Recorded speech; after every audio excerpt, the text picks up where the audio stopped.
Hello, everybody, and welcome. Hope everybody is doing well tonight. RCW, good to see you over there on the Twitch side.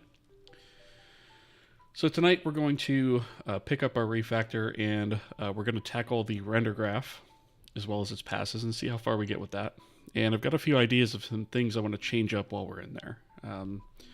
There's some to-do items that we had that we didn't get done in the first pass on it that I'm hoping that maybe we can take now to knock out as well. Magetz, good to see you. Welcome. So, with that said, before we get started, I do want to just take a quick second and thank the supporters of the channel, starting with our partners, who are the highest tier of subscription over on YouTube memberships and Patreon. They are Dustin Punt, Gabby Bashir, and Gerbolis Inc. I would also like to take a second and thank all the other supporters listed here on the screen. They are the other tiers of support on Patreon, YouTube memberships, as well as Twitch subscriptions. So thank you all very much for your support. It helps me out a lot with the channel and helps me grow it and be able to afford things like software licenses, better equipment, things like that. So, alrighty, with all of that said, I would also like to thank all the viewers, whether you're here on the Twitch side or the YouTube side. I do have them open on separate monitors. We do simulcast to both, so I keep an eye on both chats as the stream continues. So if you have something you'd like to comment on or just say hello, I do encourage that. It is an interactive stream, so feel free to jump into chat on either side. That being said, Smudge, how's it going? Good to see you. Watching a friend working on a granular synthesizer in the small libs framework. Oh, that's pretty cool. Should get back to work on that project. Yeah, that's fair enough. That's pretty cool, Magetz. Pretty cool indeed. All right. So for those of you who weren't around when we tackled the render graph, I want to talk a little bit about kind of where it is right now, how it works. What it does, and from there, what our changes are going to be to it from a high level. So I'm going to try this, explaining this visually, and I'm trying this new sort of drawing program that somebody recommended. So I'm going to give this thing a shot and see how it works, right? So right now, our render graph basically outlines what we do for a particular frame, right? And this can technically be an entire frame. It could be part of a frame. We can technically have multiple render graphs in one.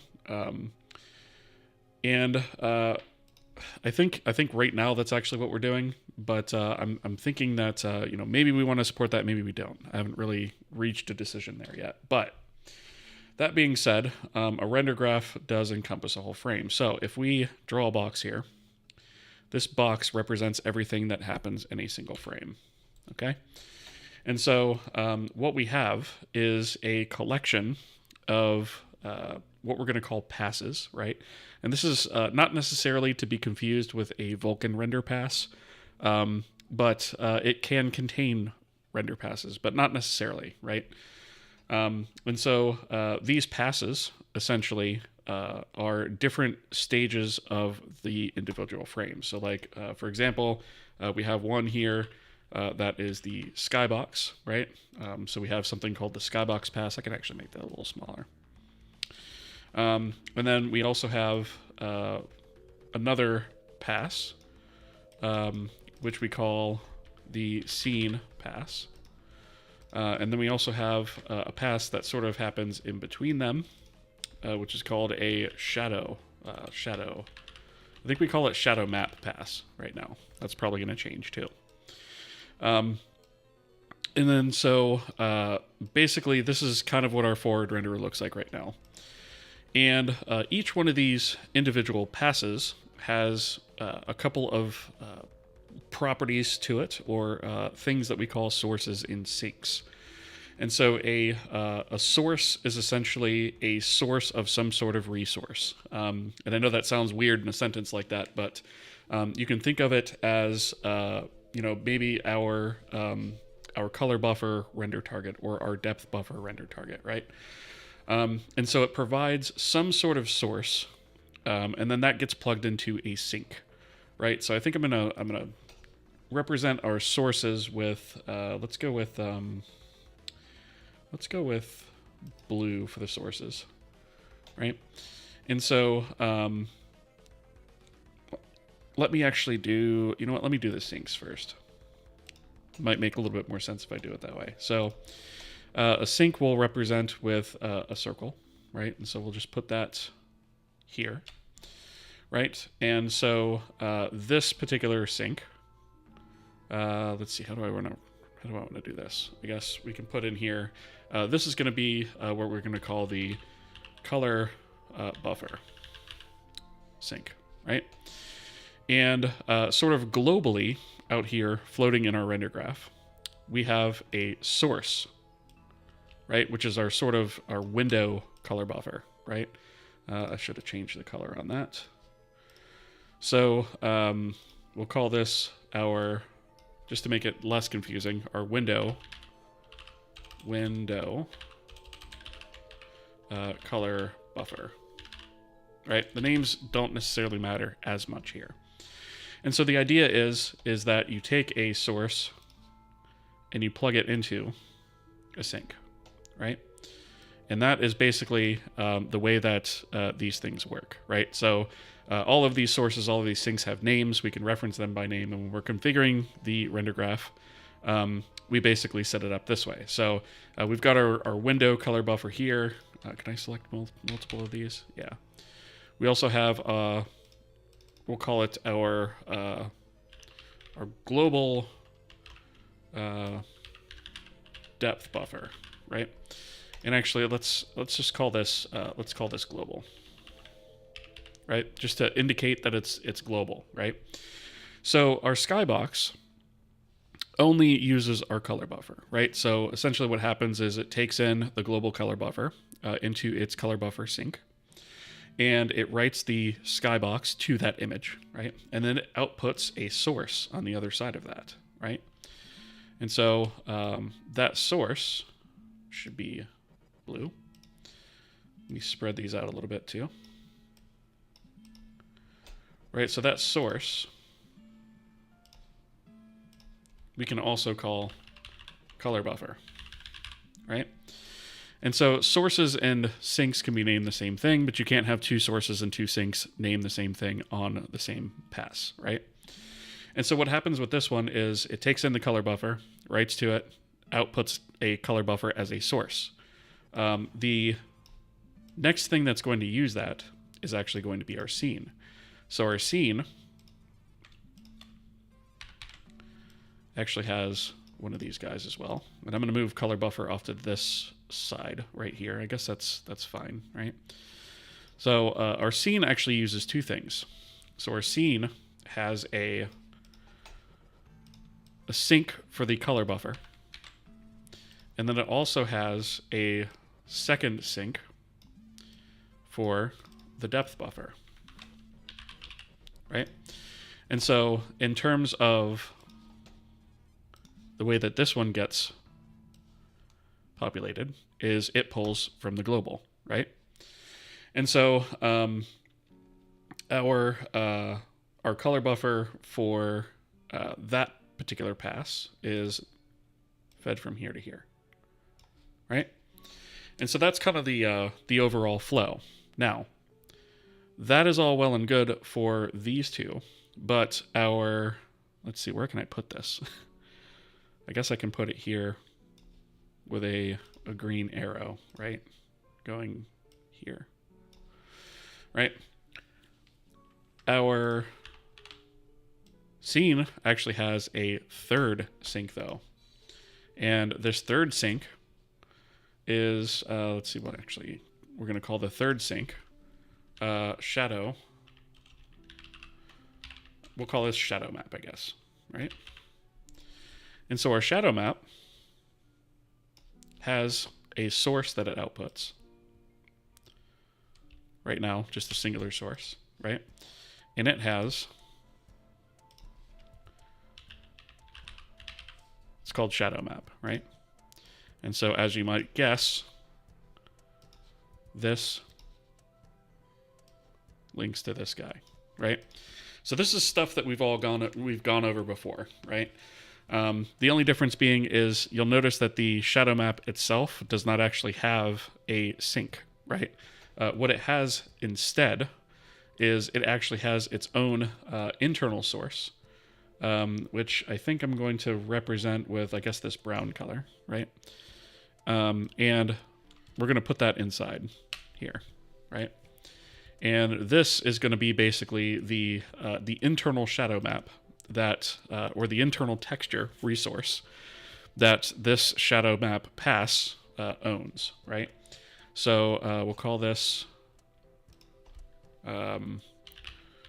shadow texture, right? Doesn't really matter what it's called, just to kind of give an idea, right? And so our shadow map owns that. It doesn't get it from anywhere. It doesn't have any sinks. It only outputs a source, right? And so because of the way that this is set up currently, we have this sort of hard-coded requirement where we've added our passes to happen in a very specific order so that this dependency chart is just sort of met, right? So we add our skybox pass first, and then we do our shadow map, and then we do our scene, and we handle it linearly. Now, it works that way, but it's not necessarily the way that we want to handle this going forward. It's not very dynamic. We can't multi-thread that, for example. And so we need to start thinking about how some of these things work together, right? We need to start thinking about dependencies, and we also need to start thinking about some of the other assumptions that we're making within these. So what I also mean by that is the skybox pass, for example, performs a clear of the color buffer on its way in, right? And so what if we had, for example, some other pass that came before the skybox pass that needed to operate on that? Well, since our skybox pass is like automatically clearing, right? We've made the assumption that our skybox pass is first. We can't actually add something before that, right? So that's no good. And the same is true for our shadow map pass, right? It's performing a clear of its internal resource before it actually draws to that, which is fine for the shadow map pass, right? But it might not be in the future if we ever decide to change it, right? And so we need to start thinking of some ways that we can get around this. Now, let me see if I can actually move this stuff down a little bit. Yeah, I can. Sweet. All right. Where was this guy off? Where was this guy? Oh, he should be here. Okay. Missed that one. All right. So we don't want our skybox to clear, right? And then our scene is actually clearing the depth buffer, right? Which we don't really want either, right? So, because we might want to do some sort of like a depth pre-pass, which eventually we are going to do, which maybe, does some additional types of tests or processing on that before the scene actually gets it, right? So we don't want the scene doing a clear on the global depth buffer, and we don't want the skybox doing a clear on the global color buffer. So those are things that we need to address as well. We need to separate out the clear from the actual pass itself. So before I jump into that, let me just check chat real fast. Oh, you added MIDI device support. That's pretty cool. Rendergraph stuff. Yeah, fun stuff. Tammin, how's it going? Good to see you. Planning time, exactly. Yep. No custom shaders either. Yes. So that is another thing, right? And so we want to have the ability to inject passes into this, right? And I'm using that term passes with air quotes because I think we need to rename that. And here's why. So let's say, for example, that we wanted to separate out the clear operation to something else, right? So let's say we have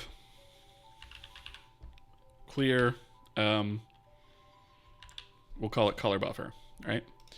So we have clear color buffer, right? And this, let's see, we're going to do this, right? And we're just going to call this I guess, image buffer, right? We're going to do the same thing for its source, right? So it's going to have a source and a sink, right? And we'll call them both image buffer. Doesn't really matter what we call them, right? It will once we actually go to program this, but for now, it's essentially got an input and an output, right? And so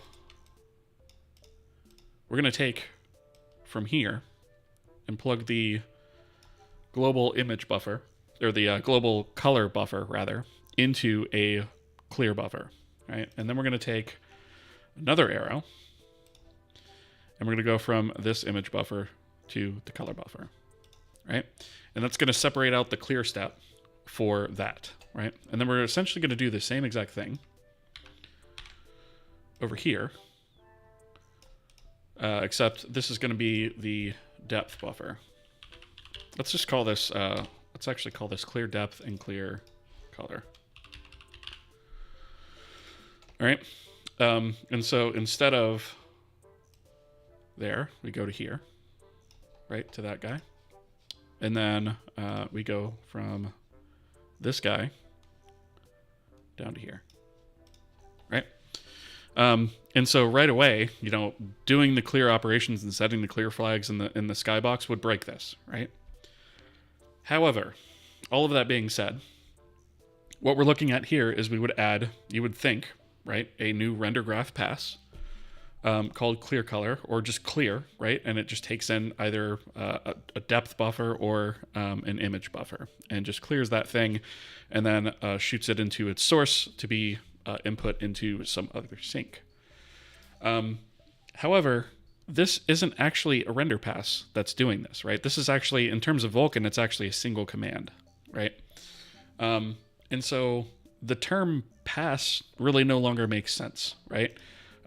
So it might make sense for these guys, right? Because these actually have render passes in them, but it doesn't make sense for these.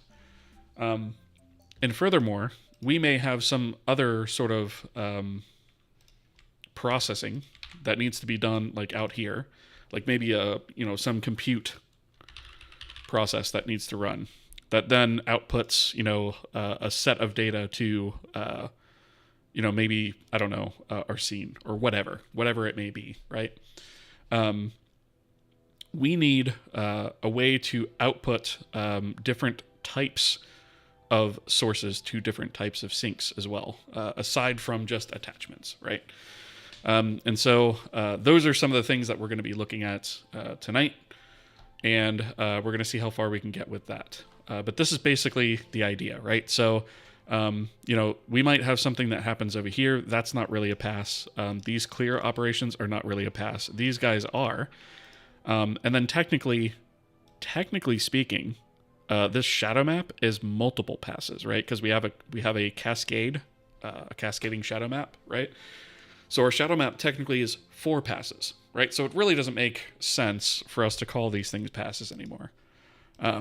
And so what I'm thinking of renaming them is like Rendergraph nodes, right? And then Rendergraph nodes can have sources and sinks, right? And then those can be, hooked to one another, right? And then we can, sort of traverse this graph and figure out what needs to be executed when.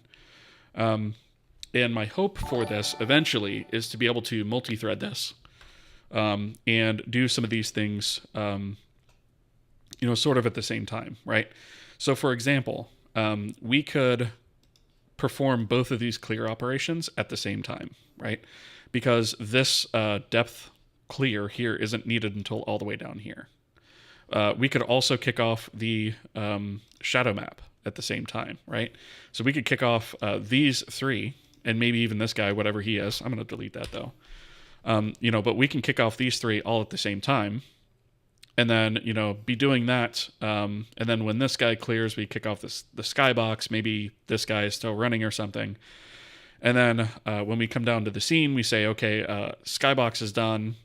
Depth buffer clearing is done. Maybe the shadow map isn't. So we wait, or we, sort of yield to this source until it's actually finished, right? And so that's kind of the direction we want to go with this, so that we can, have some sort of asynchronous type of processing going on, which will make things a lot faster. Chronos made a mess when they decided to call it render pass. Yeah, I would agree with that. For sure. Diamond, good evening. How's it going? Good to see you. Singy, good to see you. Max, hello. Welcome. Why does the Skybox pass need a buffer source? Doesn't it just need a cube map texture? So what we're dealing with here is this is a Skybox pass, right? So what this does is it renders the Skybox, right?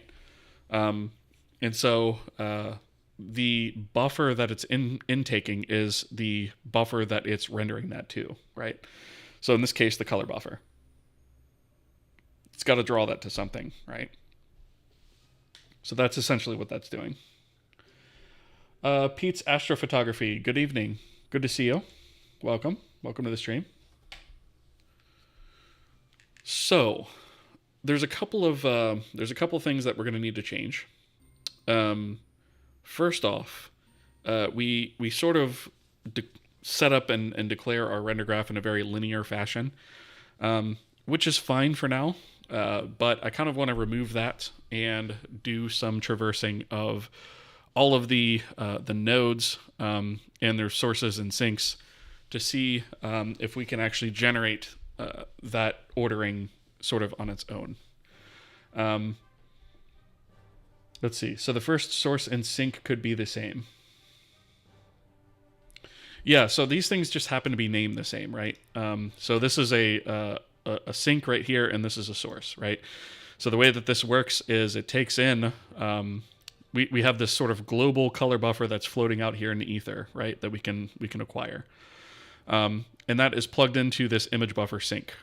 This performs a clear on that, and then outputs a source called image buffer, right? Which we could call it anything. I'm just calling it image buffer, so it's not named the same thing all the way down.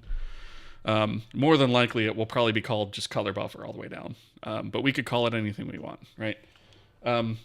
But the idea is that this clear is sort of agnostic of what type of thing it's clearing to some extent. I don't know if we'll be able to get away with that because it's technically two different operations under the hood, but we'll see.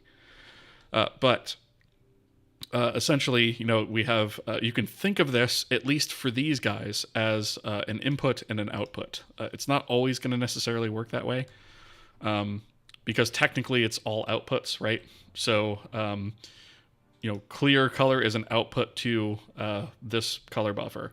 Skybox is an output to the color buffer.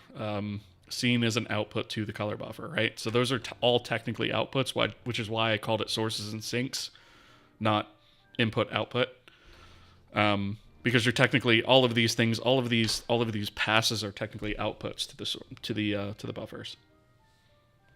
Hope that makes sense. Yeah, and then they introduced dynamic rendering. Yeah, and they support it on like 29% of devices or something like that. So it's like not even, I can't even use it, right? Which sucks. I mean, I know that it's native in 1.3, but it's not always supported by the actual device, which is terrible, right? So I'm going to pretend as if that doesn't exist because I don't want to program two different pipelines and maintain that, right? I'd rather just do it the hard way and keep it at that. Okay. So, with all of this in mind, there's a couple things that we need to do. Thank you for the follow, by the way, or for both follows. I appreciate that. So there's a couple things we need to do. We have these sort of, global color buffer and global depth buffer that are out in the ether. Those have got to come from somewhere. And right now, the way that we had our render graph set up was we had this sort of concept of a source origin. That's going away because it's a little bit too rigid. And what we're going to do is when we create the render graph, we are going to provide those global resources. So any render graph we create is always going to have at least a global color buffer or a global depth buffer. And I should mention that the way that this is going to work is the very last thing that runs against the color buffer is where the present is going to happen. So that was one step that I forgot to mention.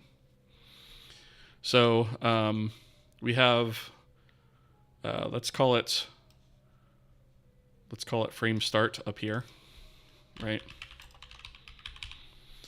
So we have frame start up here, and then down towards the bottom we have present, right? And so essentially what happens is once this is complete, this also outputs a source, right? Which is the color buffer. Let me put this over here, actually. Right? So the scene always outputs a source, and that source then gets routed to the presentation, right?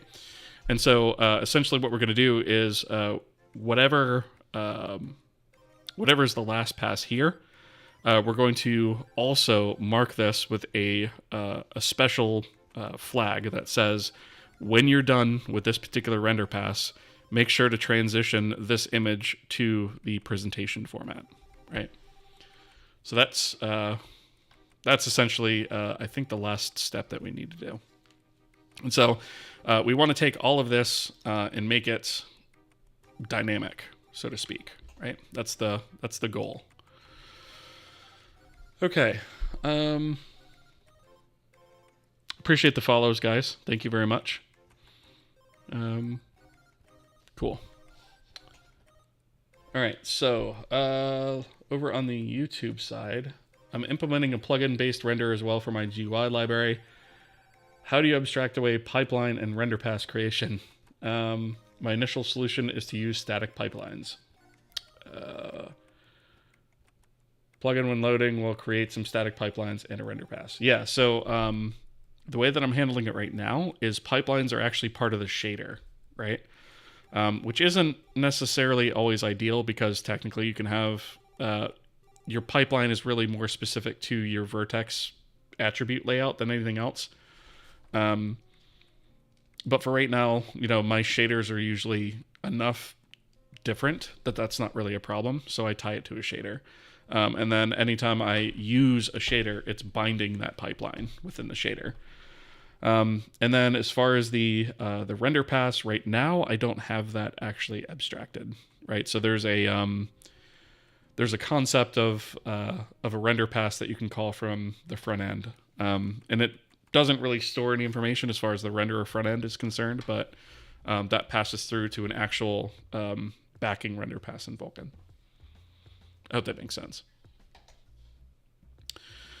Okay. So I hope this makes sense in terms of what we're going to do. And this is basically the goal for tonight. That being said, I have started some of this off camera. So there are parts and pieces of this that are already done that I suppose we could quickly review.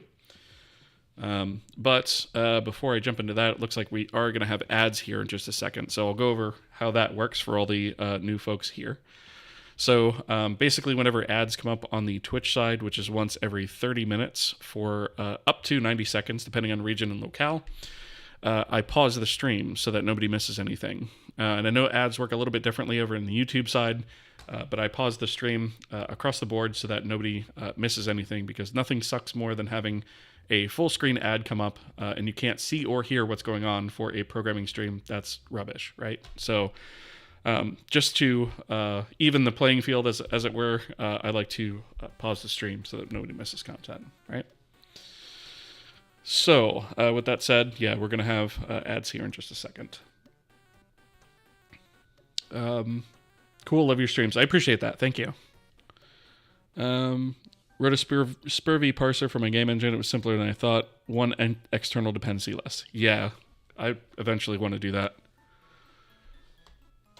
I may I may have an offline conversation with you, Magats, about that, because that is something I want to tackle. I want to get rid of that dependency for sure. I hate it. I just used it because it was convenient, right?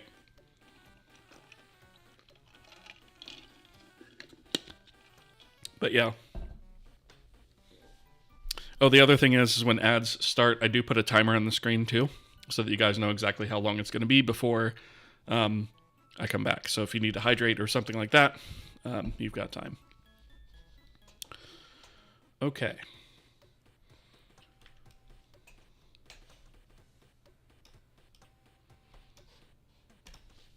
So, ads. There they are. Knew they were going to show up soon.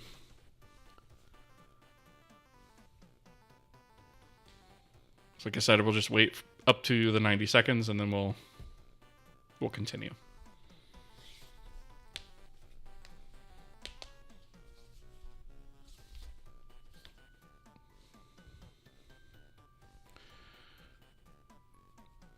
Why write a SPIR-V parser? Probably so that you don't have to link an external library. Which for your runtime, I guess, is, you know.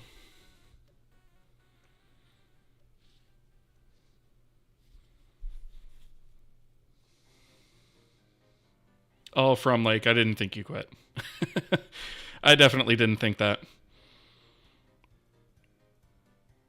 Yeah, I totally get that, though.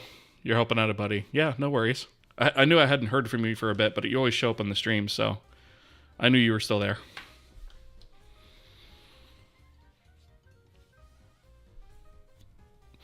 We've got about 20 seconds left on ads, and then we'll be good to go.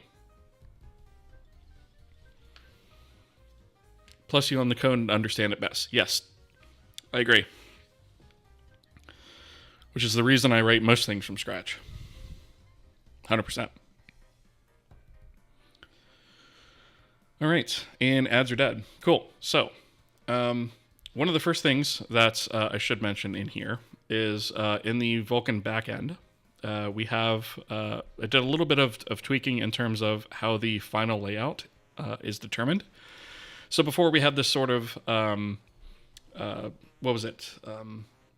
Presents after flag that was part of the configuration for each attachment. And I've changed away from that to post pass use, which is a Boolean, or an enumeration rather, that is, let's see, right here. And so this basically says how the render target attachment is going to be used after this particular render pass is complete, right? So what we're doing here is we basically have a I don't care, right? And that's just across either type, we don't care. Whether we're going to use it as a color attachment / write, right? These wind up being the same thing, at least in Vulkan. Whether we're going to use a color attachment for presentation, or whether we're going to use it for shader read only, right? And then we have similar options for depth stencil attachment, right? So we have attachment / write. Those are basically the same thing here. And then we have the shader read, which is where we need to read from that, right? So we're either writing to it or reading to it, essentially. Or in the case of color, we're presenting, right? And so this now drives what the final attachment layout is.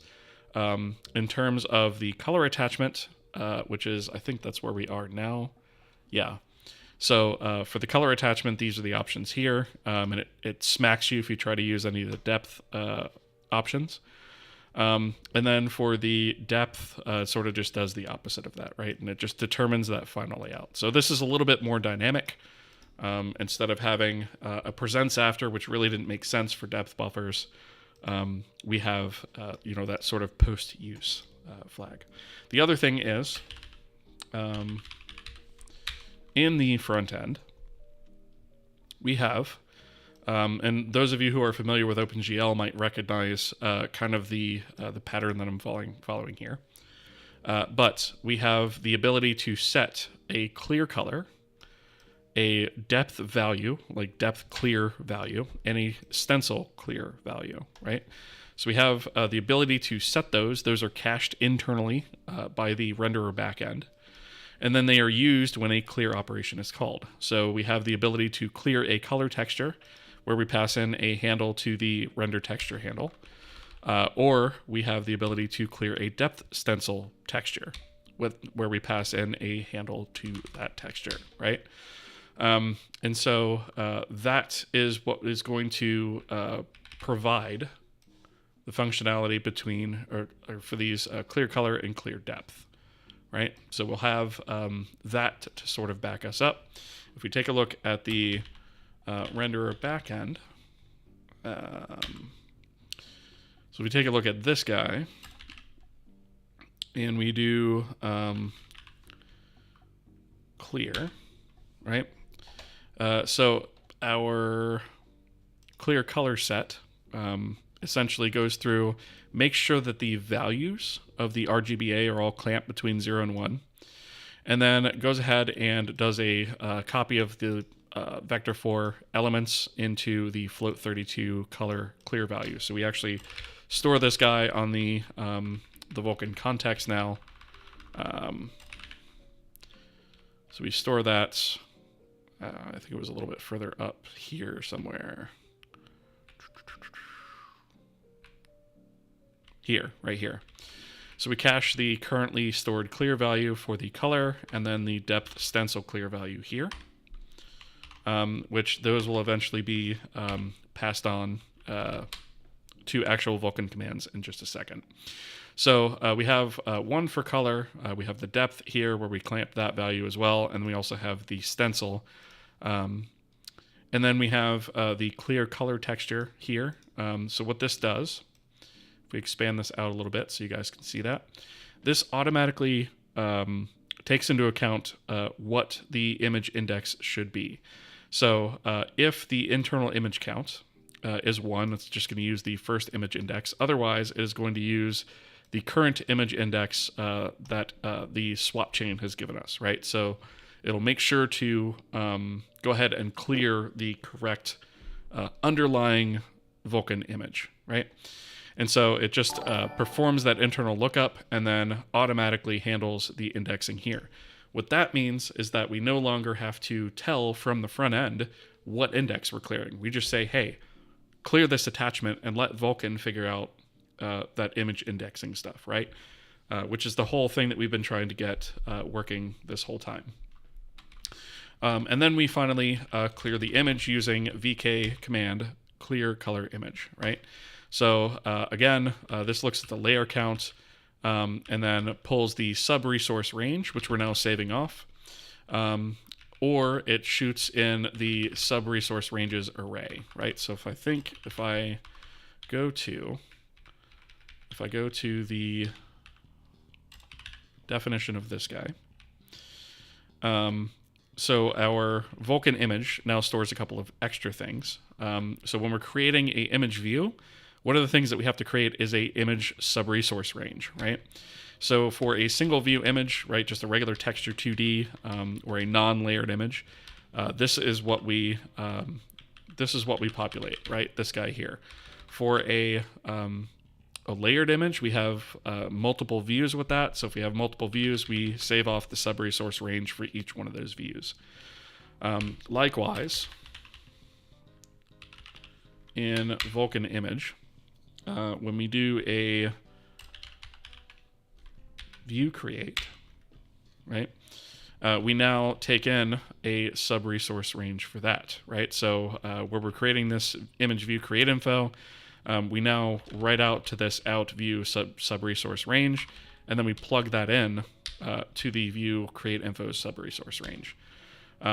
And so what that allows us to do is just sort of inline save that data off without having to save all this other stuff and pick it out later.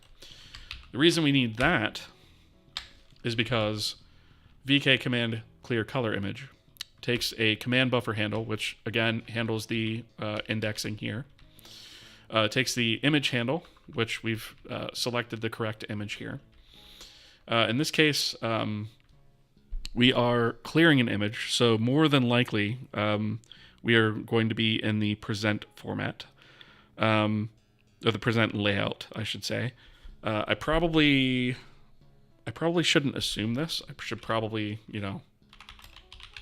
maybe detect the actual current layout, but I think we're going to be safe with this. And then we pass in the color clear value in this case, because we're clearing the color buffer. And then we have the layer count, which could be either one or a number of them, right? So for a cube map, that'd be 6. And then we pass in the sub-resource ranges as the final argument here, right? So we either pass a single one or we pass an array of them, right? And so that's the way that works for the color texture, and then the depth stencil texture works almost exactly the same way. The only difference is the image layout differs, right? So that may actually need to do this as well. We'll see when we actually get this running. And then we use the cached depth stencil clear value. And again, we do the layer count and sub resource range stuff here, right? So it's all pretty much the same deal. Let's see. Arseny Kapulkin had a stream of parsing Spurvy on YouTube. As if I recall correctly, he works for the company that made Roblox. He used to. He left there not too long ago. But yeah, use this code as a starting reference. It's always hard for me to start from nothing. Yeah, that's fair. Yeah, dude is legendary for sure. Let's see. Okay, so I think that is most of what we've done here. I think that's most of what we've done offline, at least to kind of support this stuff, right? So where we're at right now is I'm taking a look at the Skybox pass. And I've kind of converted some of this stuff over to sort of start doing things the new way. And I've got myself sort of a left-off list here of things we need to do.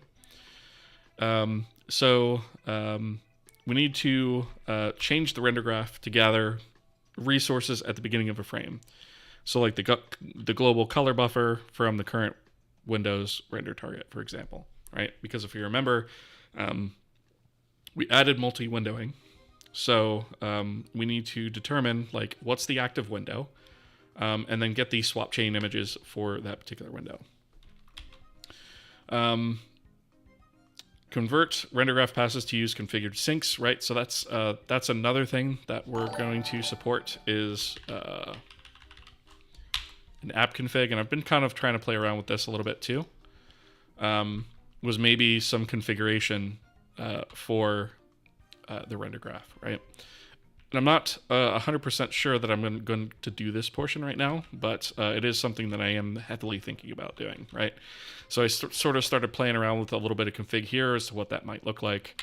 And so, we might have like, this is the, forward render graph, for example, right? And then, maybe we have render graphs, and then we can plug one render graph into another, et cetera, et cetera. So there's that. And let's see. So we want to remove the public functions to add sources, sinks, and set sync linkages, right? So adding the sources and sinks, those should all be done by the actual instantiation code of the pass itself, right? So the pass itself will know what sources and sinks it has. There's no reason for us to be doing that at the render graph level. Furthermore, the set sync linkages is sort of the manual way of us hooking things up, right? Versus the sort of configuration way of doing it, right? So we need to remove these two, right? Because we only really want to do these privately.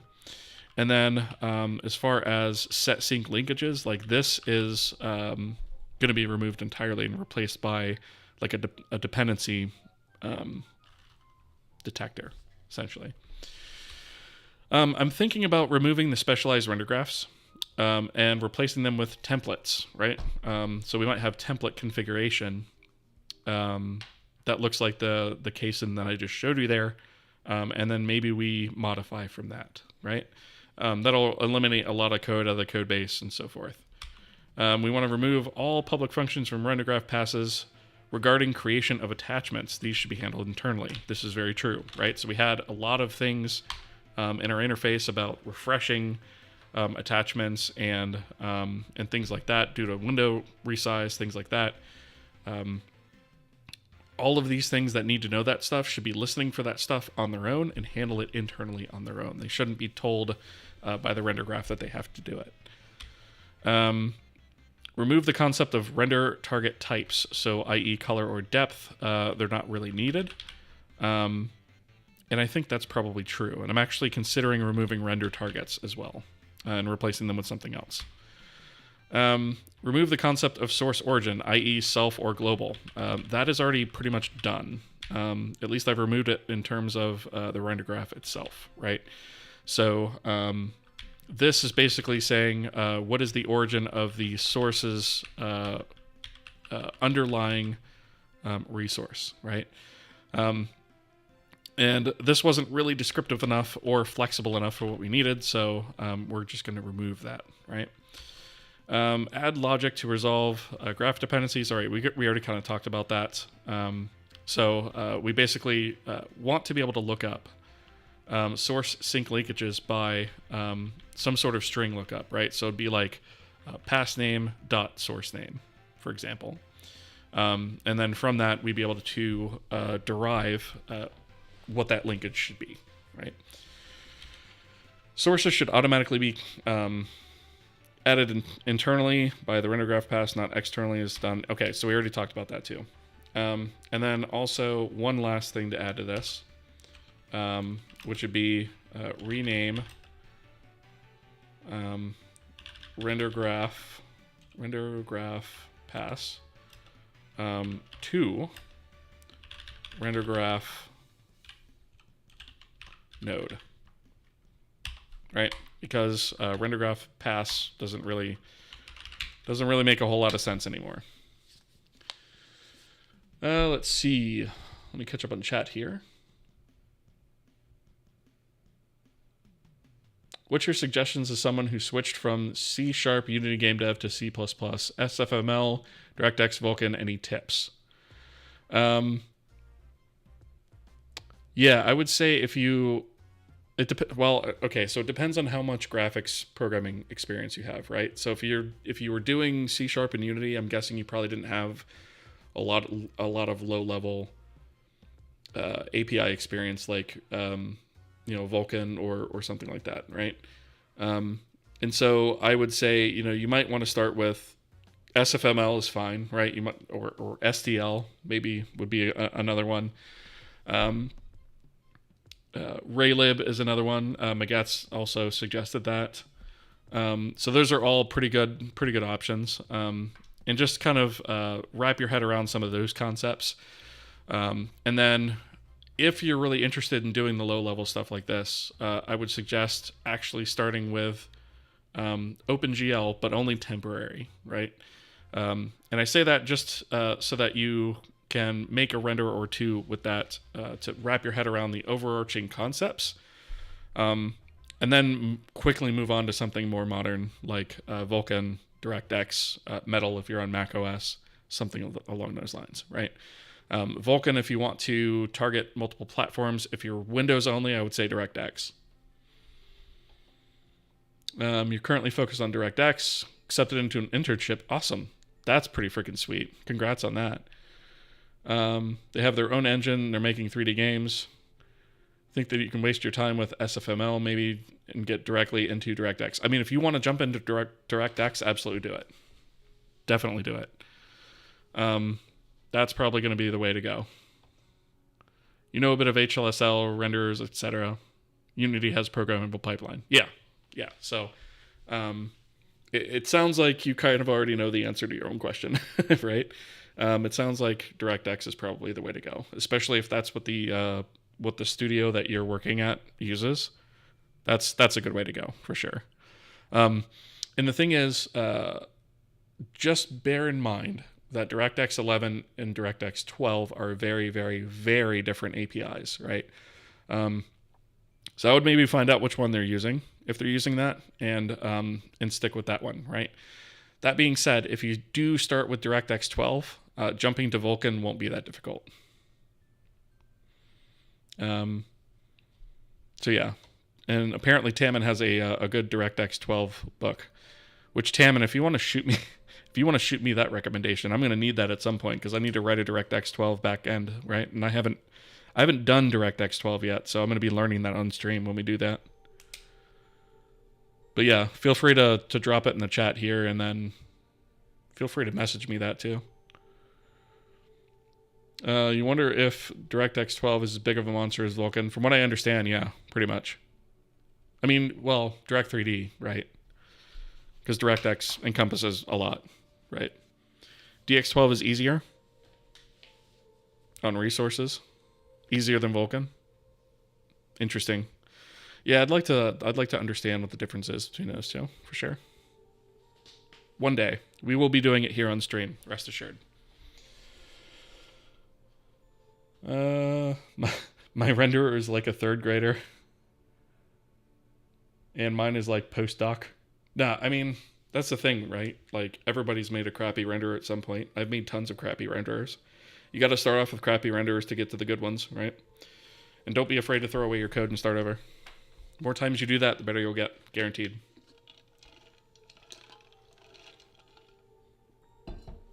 Okay. So...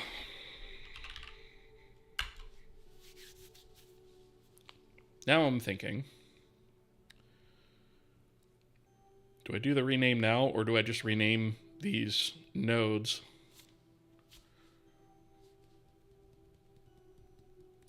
I think I'm going to do the render target, like generic render target or rendergraph node rename first. And then as I go through the individual nodes, I will rename them. I think that makes the most sense. So let's start with that. Rendergraph. Right. See, this is what's hilarious, is like even when I wrote the documentation code for this, represents a single pass, and then I put or node in here. I should have just called it node. Right? Because a pass is kind of... pass is something that can happen within a node, but isn't necessarily the node. So, represents a single node in a render graph. Node is responsible for acquiring and maintaining its required resources, and generally has some sort of input, typically sinks, some sort of output, typically sources, to potentially other nodes. Right, so we can just say node here. And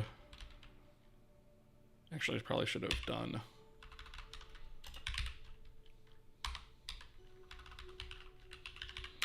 that. Worked in the header file at least. Let's see, and I'll do node. All right. So this is going to be the name of the node. I'm going to have to change comments everywhere, but whatever. Node config. Okay, so the config is actually going to change.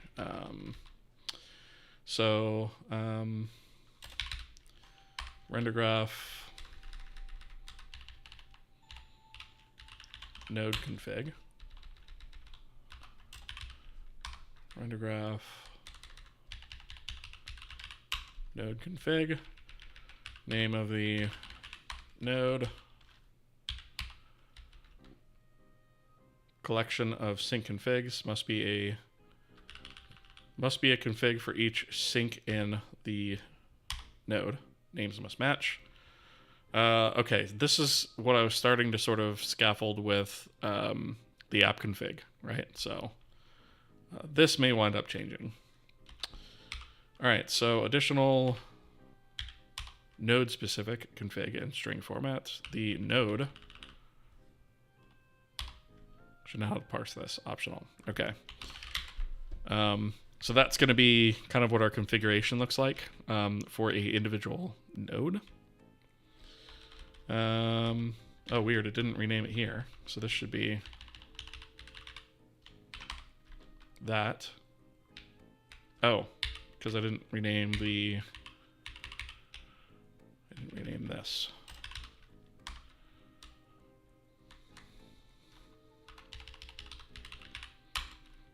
There we go. Okay. So we have our sources, our sinks, our internal data. We also had like this weird past data and like external data thing, and I got rid of that too because I don't feel like that is very useful. And then here's that special flag that I was talking about, right? So we have presents color on here. And what this is a flag that indicates that the color attachment will be used for presentation at the completion of the node's execution, right? This should only ever be set by the owning render graph during the linked resource resolution time, right? So there's that. That flag will control that. Let's see, our life cycle. So we have initialize, load resources, execute, destroy, attachment, textures, regenerate. So this is one of those things I was talking about. That needs to die. Source populate, same thing. That needs to go away. So now we just have this very simple sort of life cycle here. Apotham, thank you for the resub at 4 months. I appreciate that. Appreciate the support there a lot. Thank you. Everyone starts with a hello triangle, exactly. Vulkan is basically a driver abstraction API, and it's a very good thing, especially for Linux. Yes, definitely. That's one of the reasons I love Vulkan so much, because it works really well in Linux, thankfully. Okay, so... Oh, I didn't rename this bit. So instead of Rendergraph pass, we now have Rendergraph node. Okay. So that looks good. Our Rendergraph now has a couple of new things as well. So it has a pointer to a global color buffer texture and a pointer to a global depth buffer texture. And remember that this texture internally has a number of internal Vulkan images, one per frame, right? So we keep a pointer to that. I'm not 100% sure that that's going to be the way that it works long term, but short term, that's what I'm thinking. This may wind up being like a render target or something of the like, as opposed to just a raw texture. I haven't really decided that. With that, we have a D array of global sources, right? So that's these guys, right? So these sources here. And then we have a D array of pointers to, and this is going to be nodes, right? So this is still says Rendergraph pass. That should be node. Oh, did this rename failed? That's why. And then we're just going to call this nodes, right? So it's a D array of pointers to nodes. That's important, right? So the render graph itself maintains pointers to nodes. Although now that I think about it, the only reason that we do this is because in our application code, we need access to each of these individual nodes, right? Which is probably not necessarily the way that this should work. I'm thinking that maybe the nodes themselves should be doing some of this work. Although I'm not 100% sure of that. So we may change this so that the render graph actually owns the nodes and not the application, which is what I'm thinking should be the case. In fact, render graph should probably own the nodes, not the application. Right? Oops. Because it's a little weird that the application owns that. So you may have bitten off more than you can chew at work. Uh-oh. What'd you do?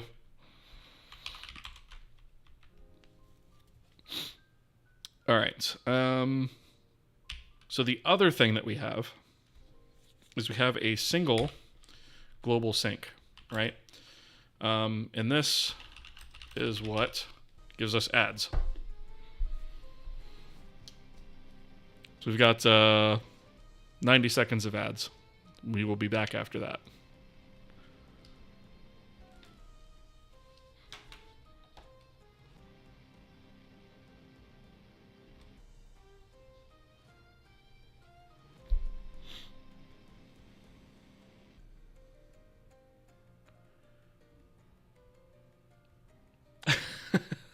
You were hyping up the Odin programming language to your boss, and he turned around and gave you 6 months to prove it by creating a game engine in it?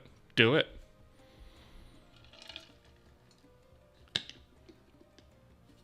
But here's the question.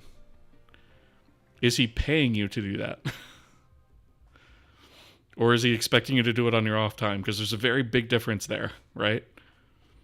So, like, if you're doing that during work hours and you're able to do that during work hours, awesome. But if you have to do that in your own time, that's rough.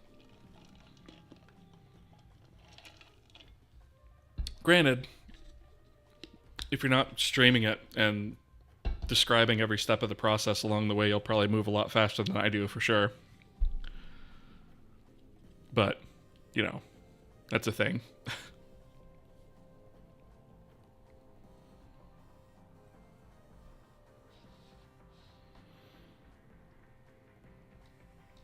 It's during work hours. Oh man, that's awesome. I would love that challenge. I would love the hell out of that. Do it up. That sounds like a blast. Do you have control over what rendering API you use?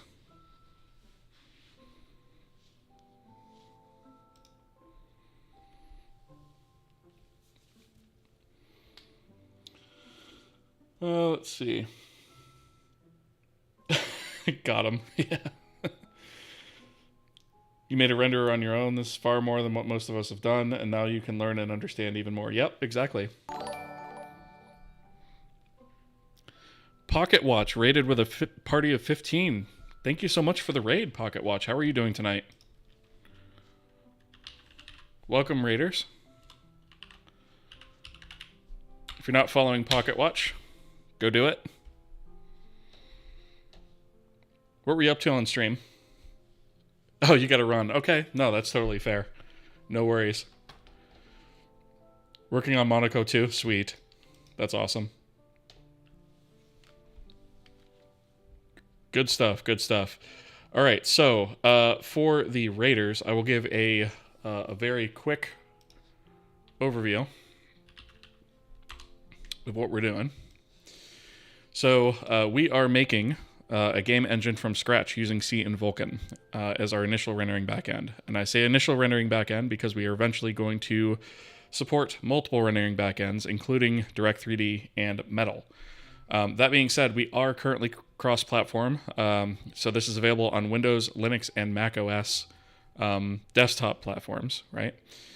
So this engine project is an educational resource that was initially started as a YouTube tutorial series. It's now live streaming on Twitch. We kind of went through a few different format changes over the time and just kind of landed on this as a final format. And so we've got links to the YouTube channel and the Twitch channel there. One thing to note is that this project is open source. So if we come down here and contribute on GitHub, I should point out this is the website for the engine. It's kohiengine.com. I'll drop a link there in chat on both sides. And so if we come here, we've got a Discord server that's got about 900 people on it. And then if we go to the GitHub, I want to point out that this is a free and open source engine, right? And so by free and open source, I mean that it is Apache 2.0 license, which basically means if you use the code, you're free to use it, whether it is independent, personal, or commercial. The only thing that I ask is that you say you used it. That's literally it. There will never be any sort of licensing fees or royalties of any kind, ever. This will always be a free and open source engine, right? We've got the stream down there at the very bottom of the screen, so you can see, Inception. And then there's just a little bit more information here on the actual engine itself, some API documentation, auto-generated documentation on, our various data structures, things like that. And so this project's been going for about 3 years now. And we're about to hit our 200th episode, actually. I do this part-time, right? So I do have a full-time job, which is why, it's taken us 3 years to get this far, because I'm only able to work on it so many hours per week. But yeah, that is basically more or less the overview. And tonight we are actually working out a render graph, or at least we're sort of redoing our render graph to be a little bit more clean and a little bit more dynamic and configurable. And so this is part of a large refactor that we're doing to take care of some tech debt that built up, because naturally anytime you structure something to be sort of tutorial friendly or explanation friendly, that's going to accrue some tech debt, and we're paying that off now. So we're sort of in the middle of a very large refactor of a bunch of things, trying to clean up our renderer, eliminate a lot of things that just don't need to be there, or things that don't really fit anymore. So that's kind of where we're at the moment. All right. So I hope all that makes sense. Let's see. We do, by the way, simulcast to YouTube and Twitch. So we're available on both sides. I do watch. This is an interactive stream, so if you have any questions, feel free to jump into chat. Let's see. Apothem, it's DirectX 11 at first, but will include at least Vulkan and Metal if I get it going. That's awesome. Okay, yeah, those are pretty good choices. And if you do Vulkan or Metal, then jumping to DirectX 12 I think won't be a huge issue. You posted the book on Discord. Thank you, Tam, and I appreciate that. Combining DirectX 11 and Vulkan can be really challenging. Very different paradigms. Yes, that's true. But if you abstract your front-end renderer away from your back-end renderer correctly, it shouldn't be that big of a deal. One thing I've been doing with our renderer here is abstracting it in such a way where we could actually write an OpenGL backend if we wanted to. So it is possible. We might even do it just to prove that point. Okay, cool. So one thing that we're doing right now is we're going through and sort of renaming. We were calling these individual bits here in our render pass, or our render graph rather. We were calling all these things passes, but that doesn't really make sense, right? Because they're not necessarily always a render pass. We might have something here that's like a clear operation or like a simple calculation off to the side. That maybe provides a different type of source than just a buffer, right? For right now, that's all we have, but we are eventually going to have others like compute operations, things like that. So we're changing up our render graph to make things a little bit more robust and make a little bit more sense, and maybe trim some of the fat, as it were. All right, so we have a render graph. The render graph has a name that's really just for debug purposes. We have a global color buffer and depth buffer. Again, these might wind up being actual render targets instead of just raw texture pointers. We have our global sources, our render graph nodes, and our back buffer global sync. So our back buffer global sync, I guess we should probably call this color buffer. right? Just to be explicit as to what that is. This is what is fed to the presentation engine once the graph is complete. Right? And this is one of the reasons that I'm saying, like, right now we kind of have this system where we can feed from one render graph to the next, but I don't really think that makes sense, right? I think what we should probably do is just have a single render graph where maybe we can turn on and off different nodes and stuff conditionally, which will be, even more of a reason to have, these called nodes instead of passes, right? So before we get to that, we have, this global sync here. And just for a recap, for those of you who are new, our render graph represents an entire frame from start to finish, right? So we have this frame start up here. We have our global color buffer, which is basically our color attachment that goes to our frame buffer, right? And our global depth buffer. So every render graph will always have at least one or the other of these, right? And I'm thinking now, if we just have a singular render graph, we probably will have always both of these. Maybe we say we have guaranteed both of these, right? And so we have this concept of nodes, and then we have sources, which are these guys here in the diamonds, and then we have sinks. So sources plug into sinks. They both have a type associated with them. So in this case, it's like an image buffer. And so our global color buffer plugs into our image buffer for our clear node. So it performs a clear on that, and then has a source of its own as an output to the next thing that hooks up to it. In this case, it'll be our skybox, which will use our color buffer, right? So it has a sink of a color buffer, which it'll take the image buffer output from the clear, plug into that. It'll draw the skybox, output this as a source, and then that source will then be plugged into the scene's color buffer, right? The scene also has a depth buffer sink, to which the image buffer output of the clear depth is plugged in, right? And that comes from the global depth buffer. It also has a third sink, which is a shadow map, which comes from a freestanding shadow map pass that owns its own shadow texture, and outputs a source that is called shadow map. So that guy plugs in here, right? And so once all three of these are available, the scene goes ahead and does its render based on what it needs to do.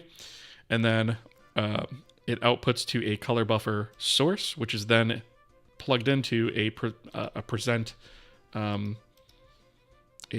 sync, right? And we can actually just put that there to sort of make that clear, right? So let me just attach that guy there, right? And so our presentation is basically what finally tosses that image over to the swap chain and writes it out to the screen, right? So that's more or less where we're at. Is we're just trying to implement this. And we have something that's very close to this, but it's not quite as dynamic and fluid.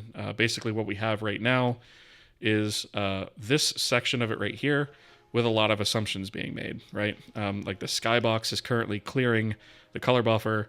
The scene is currently clearing the depth buffer. Things like that, right? So we need to make this a lot more dynamic, right? And the eventual goal here, I'll just repeat, is we basically want to take anything that doesn't have a direct chain of dependency and kick those things off in tandem, right? So there's no reason we couldn't clear both of these attachments at once, for example, right? Even though the depth buffer isn't used till way down here, right? There's no reason we couldn't clear it right away, right? So we could kick these two off. And then the shadow map, right now, currently happens linearly after the skybox pass. There's no reason to wait that long. We could actually kick this off at the same time as we're kicking these two guys off, right? Because it is a freestanding thing, right? And so while this is, while this guy is rendering, we can be rendering the shadow map pass, right? And then the scene will just say, okay, once we have the sources ready on all three fronts, go ahead and do our thing, and then output, right? So the multi-threaded aspect of that, we're probably not going to touch tonight, but that is the general direction that we want to go with this eventually, right? So I think probably tonight what's going to wind up happening is we're going to have a resolver just resolve this linearly, and then it'll be very easy from there once we actually support multi-threading on our renderer to pick that up and have that done separately. Okay, back to the code. So, we've changed this. So let's take a look now at all of our functions, right? Because there's some things here that have been removed. So Rendergraph create takes in a name. It now takes in a global color buffer, a global depth buffer, texture pointers, right? And then outputs a graph. So I think that's fine. Destroy is not going to change. Global source add, gone. Don't need that anymore. Rendergraph pass create. So I don't think we need this either, because if we take a look, let's see, Rendergraph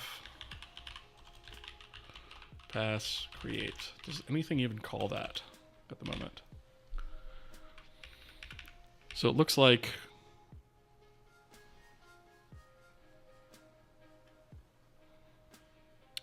we just kind of.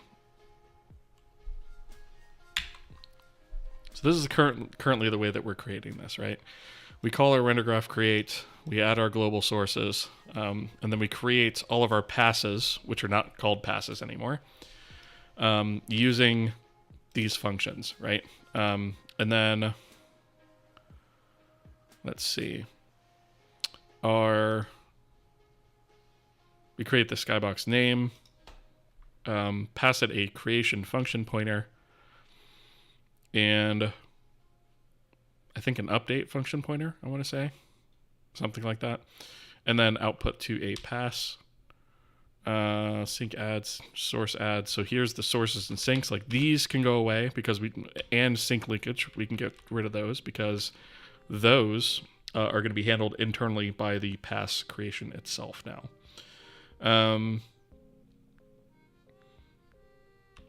So what I'm thinking is our API for this is going to get a lot simpler, right?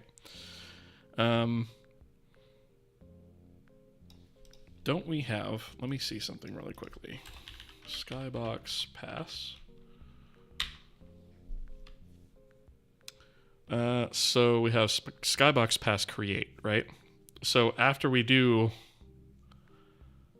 render pass create, like we have this Skybox pass create that gets called. So this guy does all of this sort of generic level instantiation and then calls. Should be a callback here somewhere. Where is it? Create. Yeah, create function pointer right there. So calls that, which calls this, right? And I'm thinking we probably just don't need this step, right? Because all this is really doing is setting up our pass count and like taking a duplicate of the name and setting up our D-arrays. Like we could just do that stuff here. We don't need this to do that for us. And frankly, we might not always need sources and syncs, right? We might not even necessarily always need these arrays. So I think I'm going to remove that as well. So that means all of these guys can go away. So we have a Rendergraph finalize, which right now is what kind of makes sure that everything, all the sources and syncs are all linked correctly. We may wind up replacing this with something a little bit more robust. Rendergraph load resources. This is what is responsible for making a load resource call on each individual graph, which I don't think this one actually has it. No, it doesn't. But they can, right? And then we have an execute frame, and then we have a Rendergraph on resize, right? Which should be tied to a window, not a width and a height. So, in fact, I might do away with that resize as well, because I don't think it does anything useful. Yeah, it just calls regenerate render targets, which shouldn't exist, right? In fact, it doesn't do anything right now. We've commented out. Because we don't want the render graph being responsible for the regeneration of render targets, right? So, yeah, resize is going to go away too.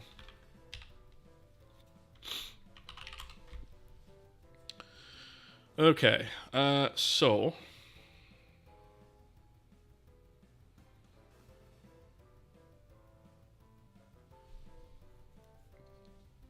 I think we're going to say we support a single render graph. And we no longer have this sort of plug one into the next kind of thing. And we're going to remove all the clearing assumptions and all of that other stuff from our passes, right? So I think let's take a look at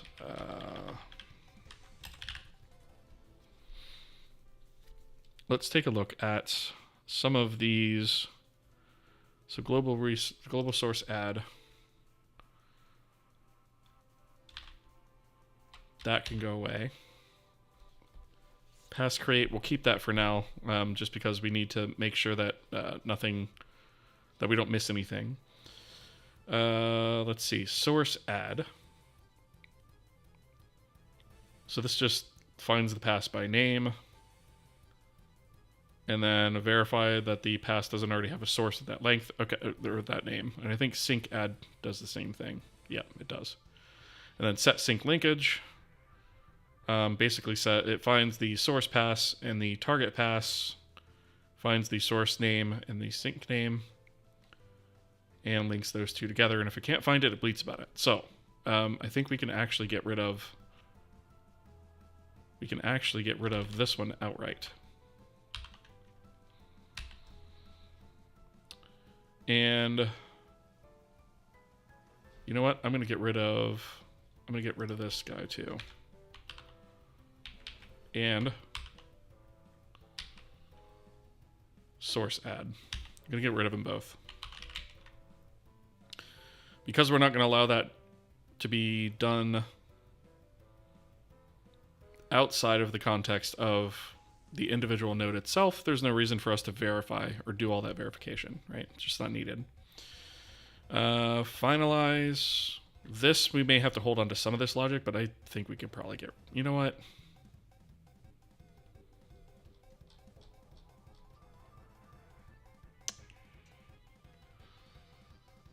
I'm really tempted to get rid of this too.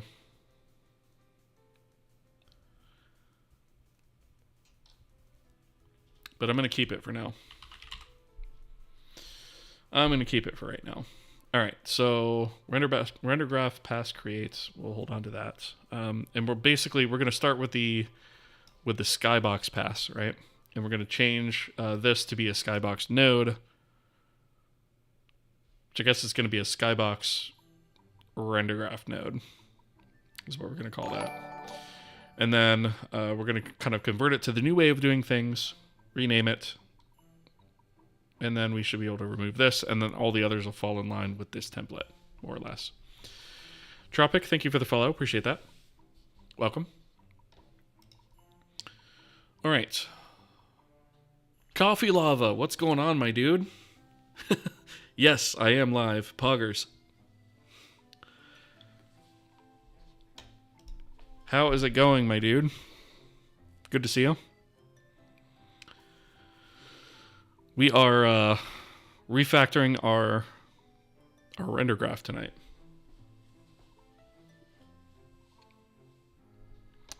All right, so Rendergraph node self. Does that mean...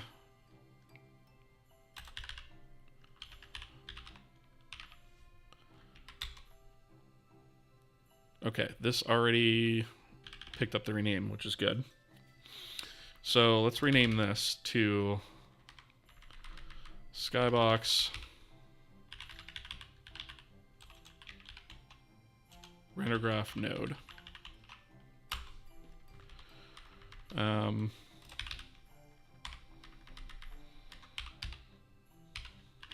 Rendergraph node.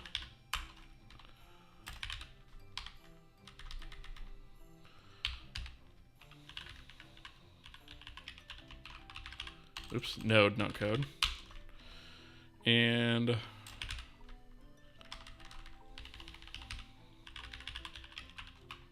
Rendergraph node. Let's try. All right. I'm wondering if we should get rid of the sort of generic structure of this and just flatten it.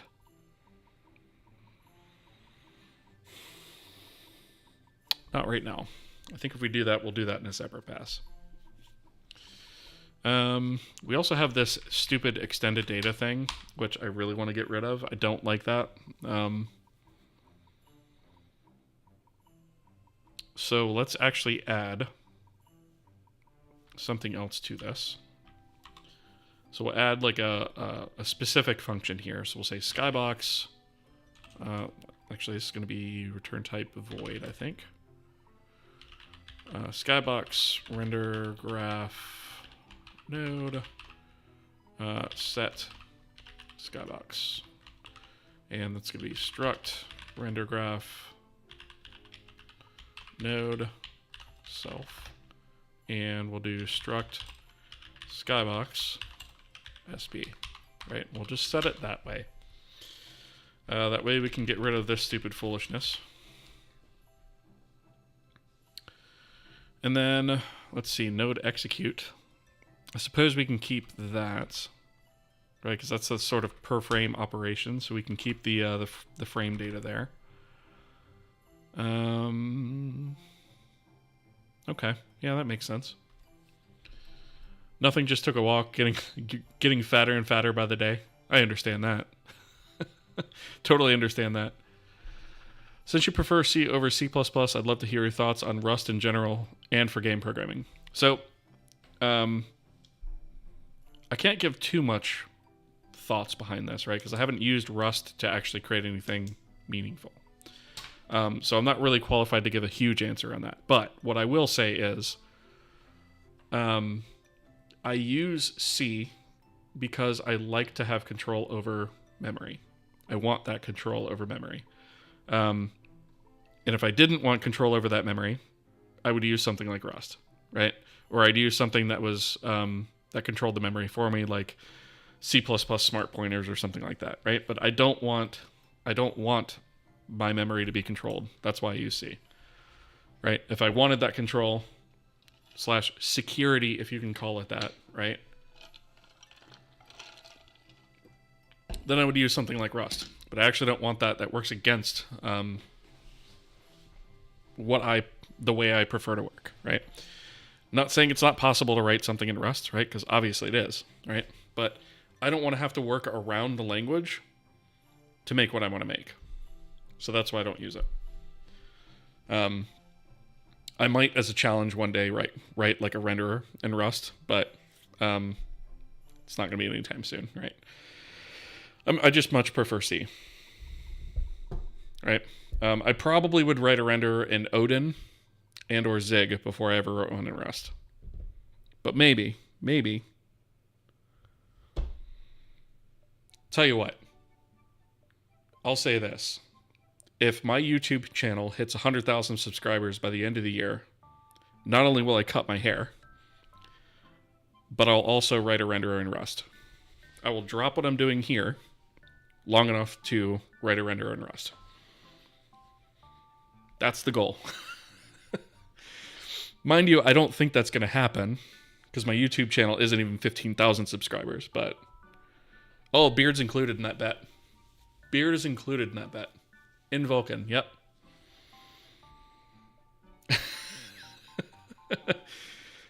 You can't have a dog in that fight? Funny. Yes, I would use Vulcan.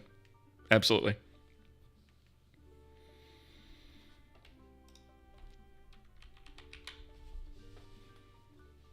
Not the Unix beard. Yeah, it's included in that bet too. Beard comes off. That's because that's never going to happen, right? But if it does, I will keep my word. So, mark my words. Actually, how do I mark something in a stream so that I can come back to it? Or maybe somebody, I guess, just clip that, right? YouTube Shorts tomorrow. Yeah, right. About the bet. That's not a bad idea, actually. I should clip that and put it out tomorrow. I'm actually working on a backlog of YouTube Shorts because I ran out of them. But I didn't run out of ads because we have ads. So I'll finish that when we come back from ads.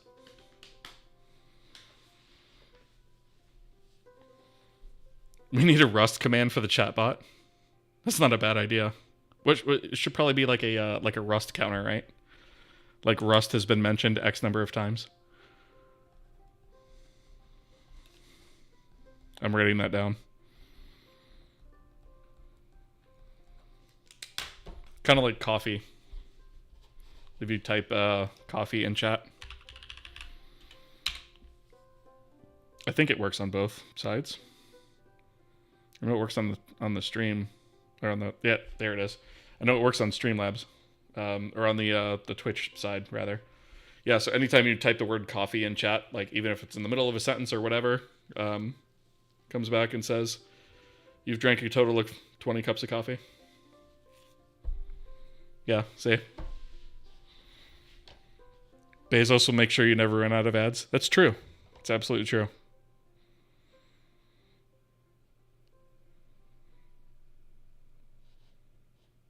The Bezos will make sure that we never run out of ads.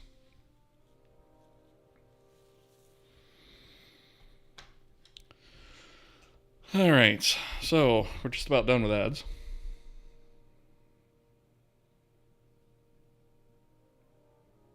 All right, so just to recap, maybe to make this a little bit YouTube Shorts friendly, if by the end of the year, 2024, my YouTube channel hits 100,000 subscribers. If my YouTube channel hits 100,000 subscribers, I will cut my hair. I will get rid of my beard, take my beard off, and I will write a renderer in Rust using Vulkan. That's the deal. Don't think it's going to happen, but that's the deal. All right. When is Bezos going to leave on his rocket? I'm still waiting. Yeah, I know, right? C++ when? I mean, what I might actually do, maybe at some point, is I might write some game code in C++, right? Because the engine is in C doesn't mean that the game has to be in C.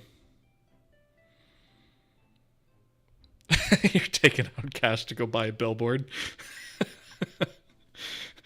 Oh, that's too funny. For Kohi, yeah. C++ is the scripting language for Kohi. Well, I mean, so we already technically have C as a scripting language for Kohi, right? Because it's the game library is hot reloadable. So we already kind of have that. And then we also have Kson, which is like, I don't know, 60% of the way to a scripting language, I guess.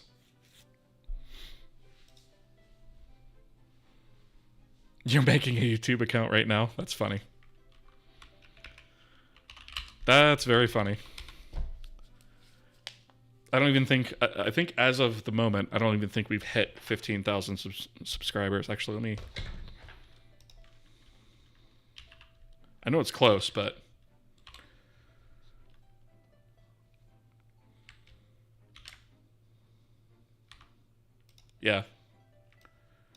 It's close, but let me see if I can remember how this thing works. Let's see.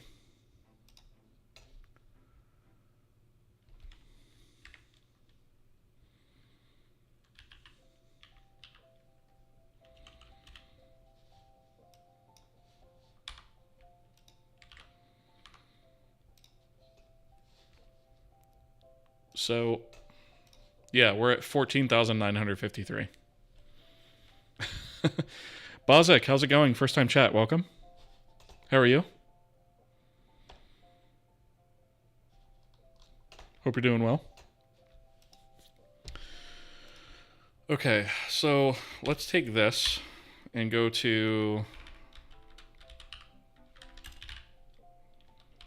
down here.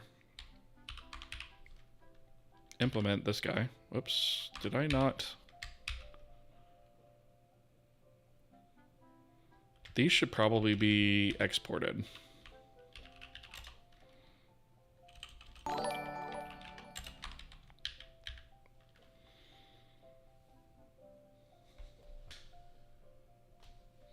Brian Taylor, thank you for the sub over on the YouTube side. Appreciate that. So let's export these guys. I don't know why they're not, but they're going to need to be. All right. So we have the set skybox. So here's the past data, extended data. Like, we're getting rid of all this rubbish. And the only thing that actually was holding anyways was the skybox, right? So we're going to put this in the internal data. So we'll do, I guess we'll do this here. Skybox, SB, I guess we're going to have to call it. Right. And then if we go to, whoops. If we go down here to the bottom, if self, we need internal data. So we'll just grab this guy. Right. And we'll say internal data SB equals SB. Whoops. Right? Instead of having those sort of multiple layers of data, this is a lot cleaner. So now we can say, get rid of that, and now we can say internal data SB. So if that exists, then we do the thing. Otherwise, we don't. Okay, so there are other things in here that we probably should have some way to be able to get. And these are other things that we could potentially have sources and sinks for. Are things such as, the view matrix that we're going to use, the projection matrix that we're going to use, right? That was all in past data before. There is no past data anymore. Let's see. This is going to be internal data, SB. And then this is also going to be internal data, right? And then this is actually going to be the same thing here, all the way down, actually.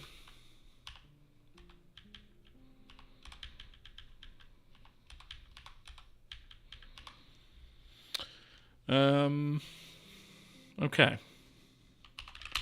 Right, so this guy has a render pass, right? And we're actually we're using our deprecated render geometry draw here, which we need to switch away from that too. But we've deprecated that, so we could technically do that in another pass. So I'm not going to worry about that for right now.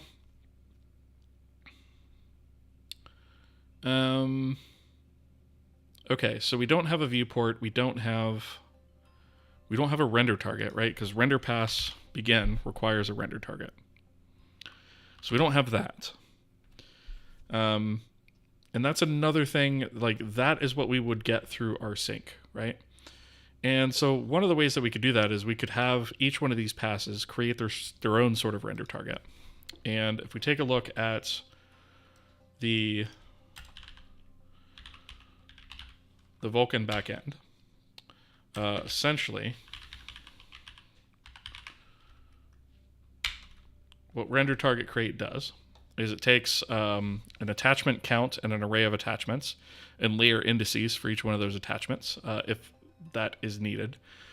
So like if we're rendering to a layered image or a side of a cube map, that's where we would put that.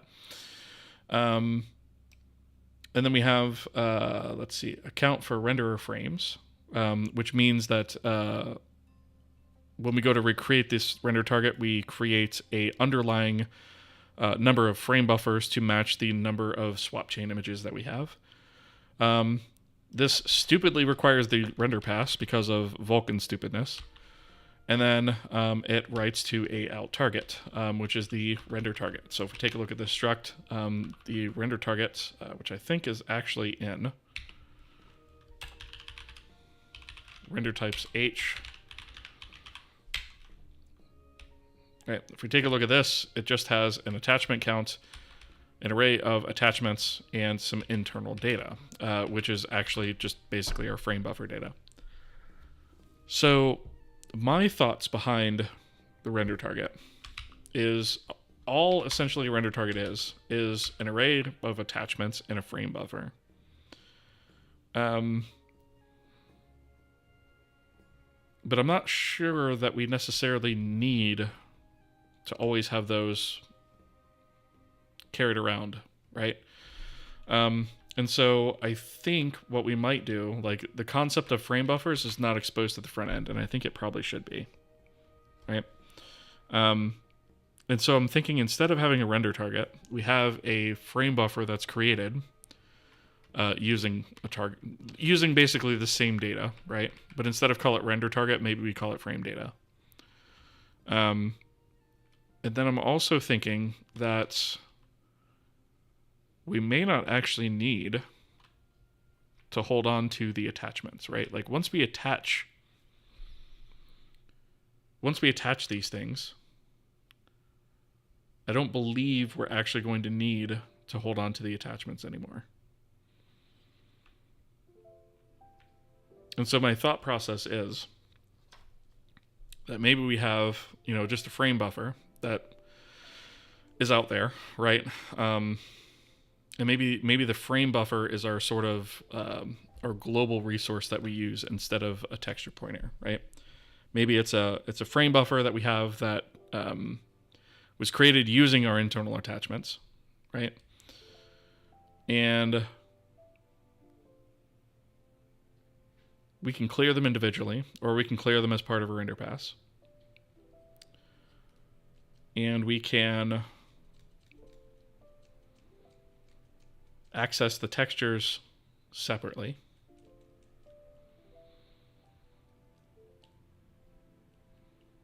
And then essentially when we go to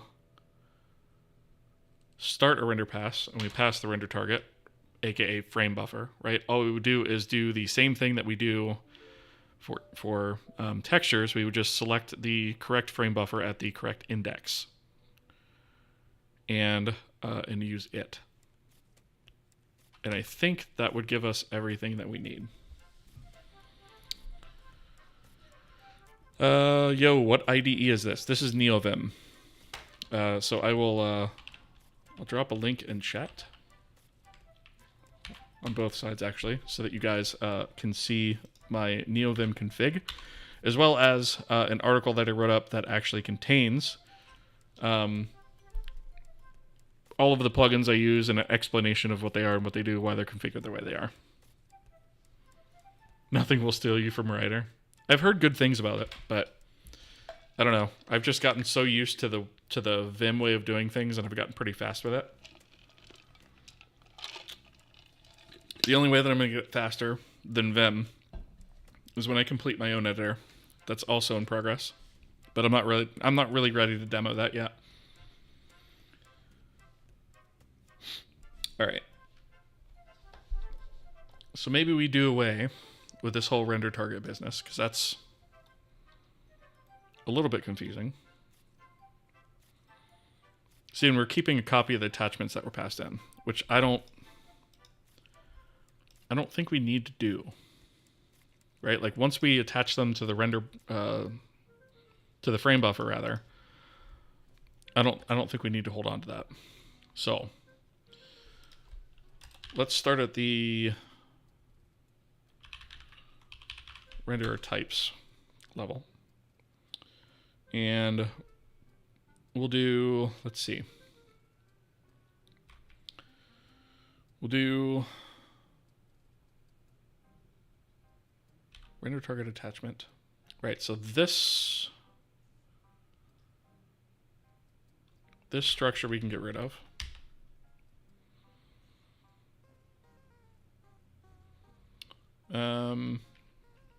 Render target attachment config. So we're going to call this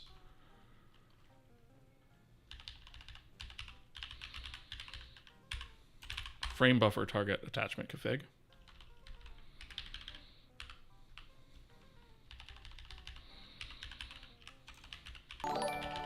Frame buffer attachment config, right? Boss Gens, thank you for the follow. Appreciate that. Let's see. So we have frame buffer. Oh, that still has the word target in there. Let's get rid of that.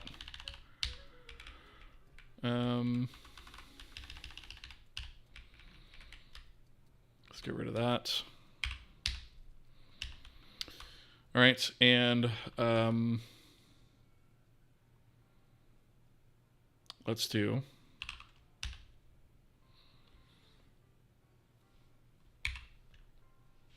let's actually do frame buffer attachment type. Oops, why did it do that?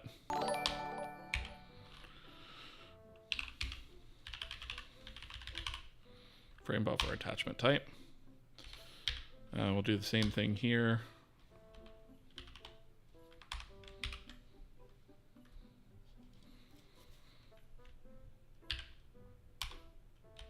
And the same thing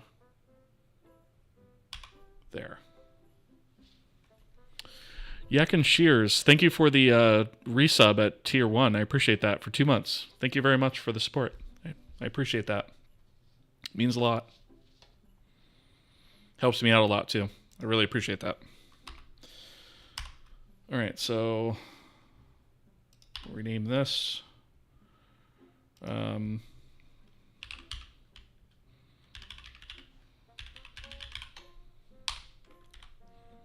Do the same thing here. Okay, so we have frame buffer attachment use. Load operation. Where are those all the way up here? Attachment type. Let's take these and put them here. Let's see, attachment type. So this is going to be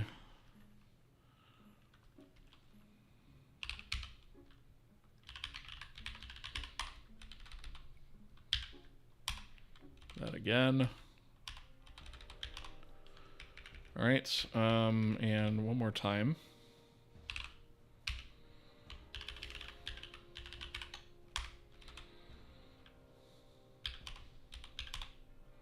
Right, and here and here. Oh.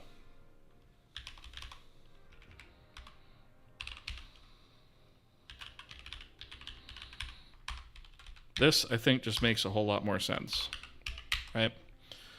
And it kind of translates to the verbiage that is used by the API itself as well as other APIs.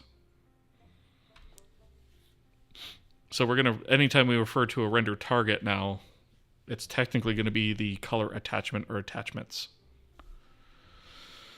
All right. Frame buffer attachment config.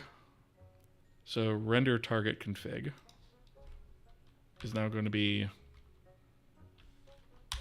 frame buffer config.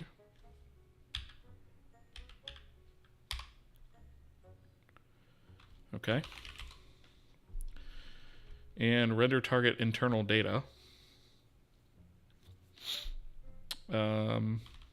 Okay, so this is going to be, instead of render target, we're going to have frame buffer. Instead of render target internal data, we're going to have frame buffer internal data. Right, which is going to be still allocated by the API. That's fine. But we are not going to do that. Right, so for right now, that's the only thing that the frame buffer is going to hold, is just sort of a pointer to internal data. We may want to just use like a frame buffer handle. Ooh, that's actually a good point. Maybe we should use handles for this. Right, instead of exposing this internal data at all outside the renderer, maybe we just deal with frame buffer handles and then have the renderer look up frame buffers, right? And so all we have is a handle to a frame buffer because we don't really need any data outside of that anyway.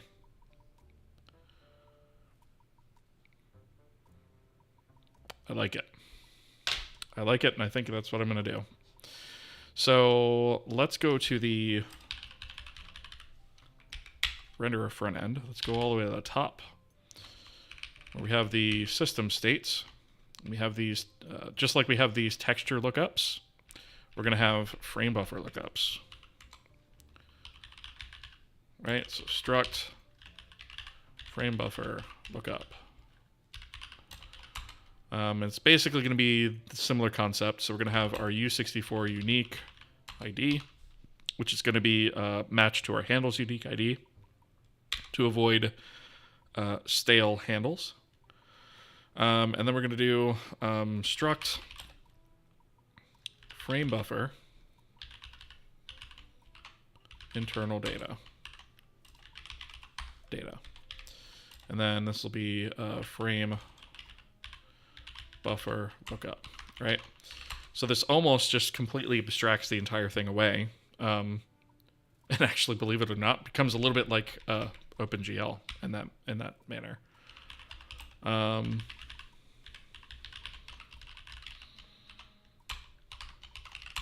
Right. So now we can have a D-array, which is a collection of renderer specific frame buffer data. Right? And that is going to be frame buffer lookup frame buffers. Right? And we'll look those up by handle. Okay. So when we initialize this,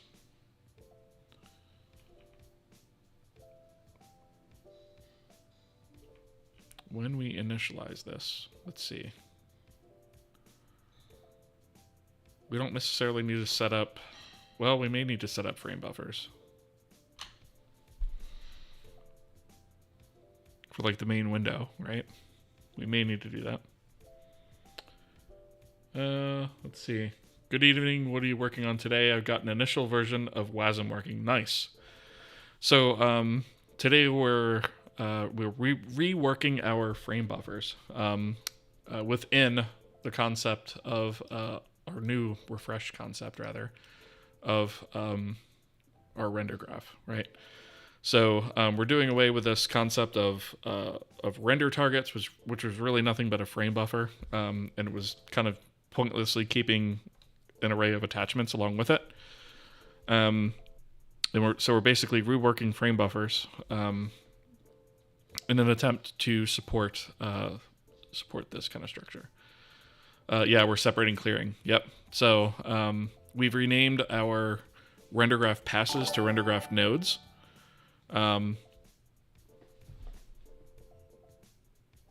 Eduardo, thank you for the sub over on the YouTube side. Appreciate that.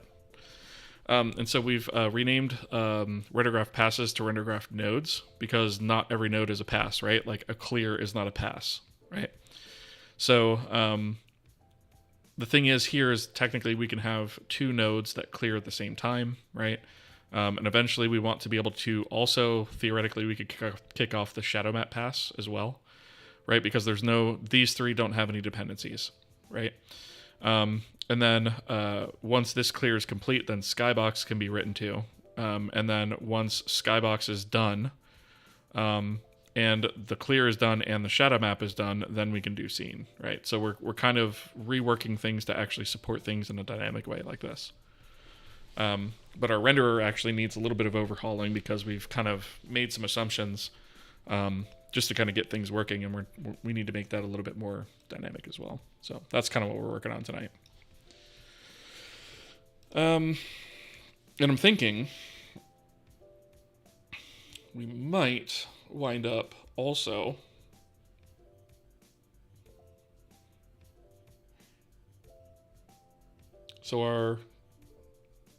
you know what? We wouldn't actually do it here. We would do, so our default frame buffer, so to speak, or our window frame buffer would be done during window creation.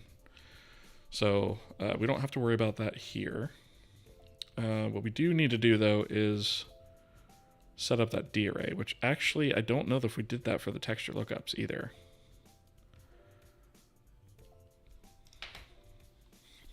Let's see. Texture resource acquire. Oh, okay, we just do it in line. So you know what? We're actually probably going to follow that same process. In fact, we're going to follow this almost verbatim.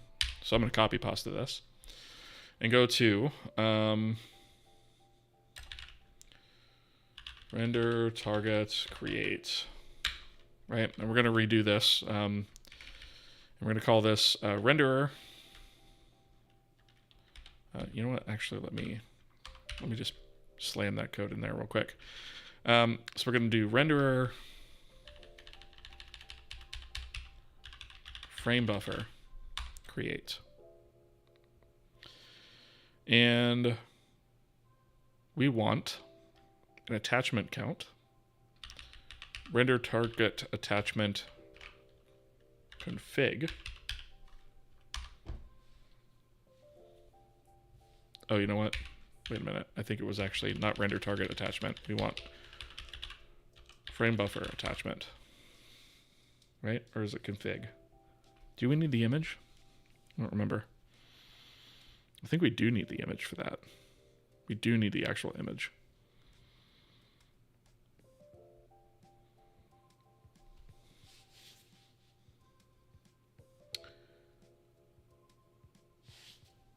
So why do we have this configuration here? Why do we have that and then pass all this stuff in here? That's a little bit weird.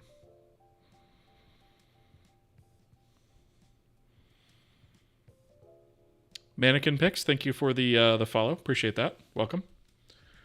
Your LSP symbol thing just reminded me my LSP has that and I should be using it more. Yeah. It's pretty useful. It's one of that and like go to definition, go to reference, whatever is one of the most things I use the most actually. That's one of the reasons I don't want to really get away from LSP, right? I know a lot of people program without it, but like for something like Vulkan, it's invaluable, right? Just because I don't remember the freaking name of all that stuff. Trash can, thank you for the hydrate redeem. Appreciate that. Go to definition is essential, yep. Especially when you're in a large code base.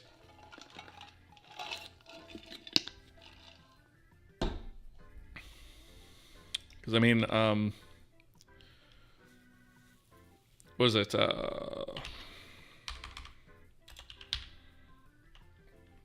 Not that. I want horizontal. if we do, what was that? Clock? Startup store, I think. Right, when you have a code base that looks like that. Yeah, it gets kind of crazy to not have that, right? Exit. How's it going, trash can? You use it so much? Yeah, exactly. Yep. Gonna take that hydrate redeem for yourself? Yeah, do it. Highly encouraged. I'm doing great. Doing great. Making progress tonight. We're redoing our render graph to make it a little bit more flexible. And along with that, we are redoing various aspects of our renderer to make that more flexible as well.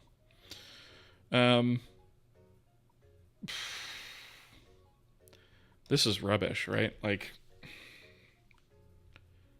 that's just too many dang arguments.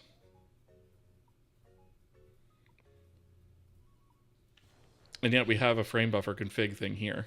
Like, we should be using it. We should also break for ads.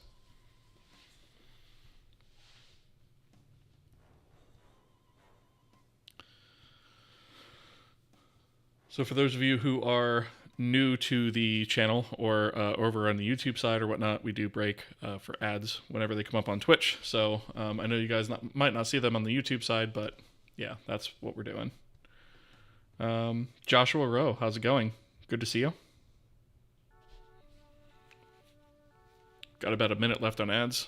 I'm going to take this time to hydrate as well.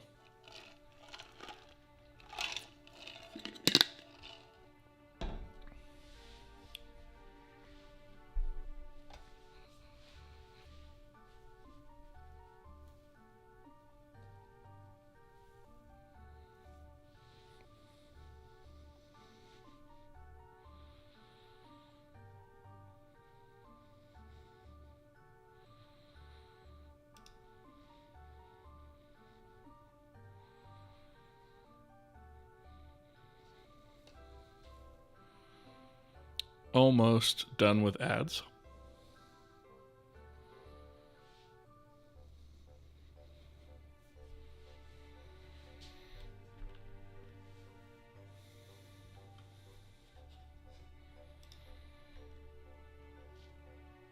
All right, cool. And we are back. All right, so one of the things we were talking about is we sort of have this this sort of frame buffer object here that exists now that really just holds internal data, and we're just going to do away with that, and we're going to use handles instead, right?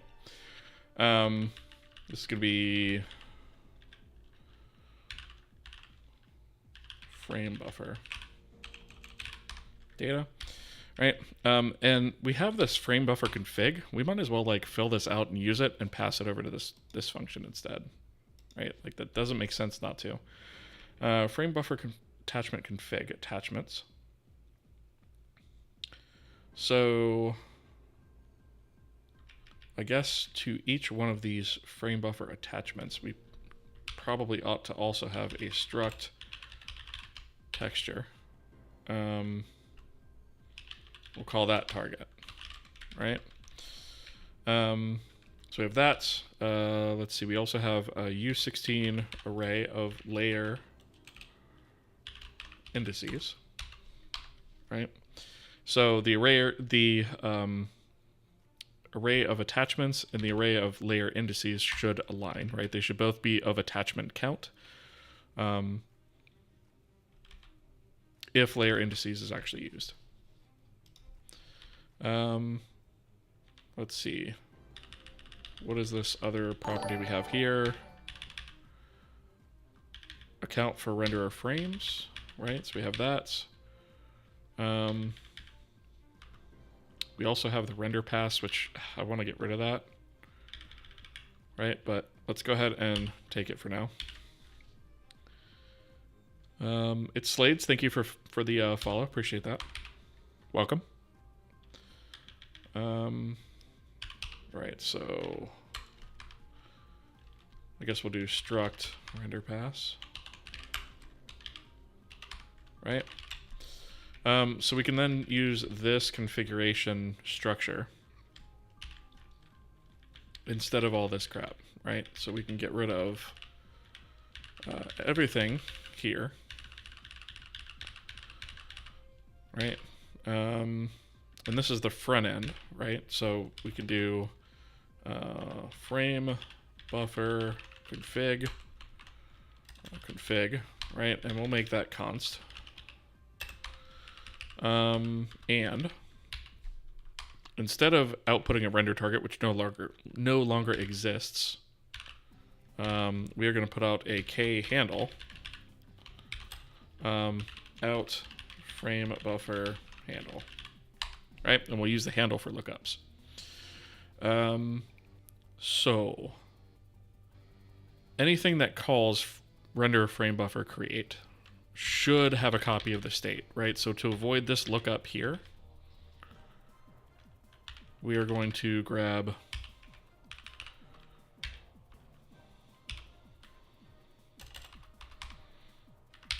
that, right? We're just going to call that state. That's fine, right? Get rid of that. And then we should be able to say, the backend is also going to need to have this reworked. So let's say to do rework backend, right? But this ultimately should be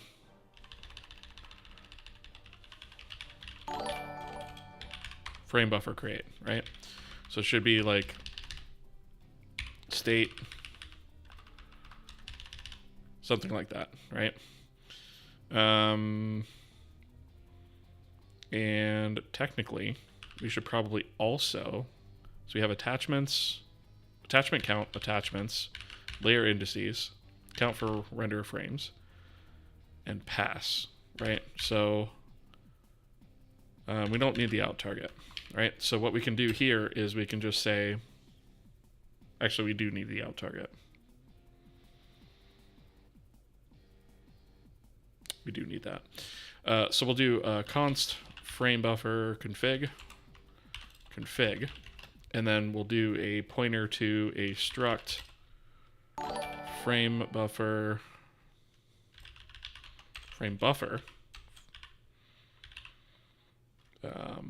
internal data out internal data, right? That should do it. Okay. So this is going to be the last piece of this. So we're going to take this and put this down. Actually, it's going to be here. And we're going to say success, B8, success equals, right? Do that. Now, instead of texture internal data, right, we're going to do frame buffer internal data. Tech 256 with a raid of 24 viewers. Thank you very much for the raid. How are you doing tonight? Welcome, raiders.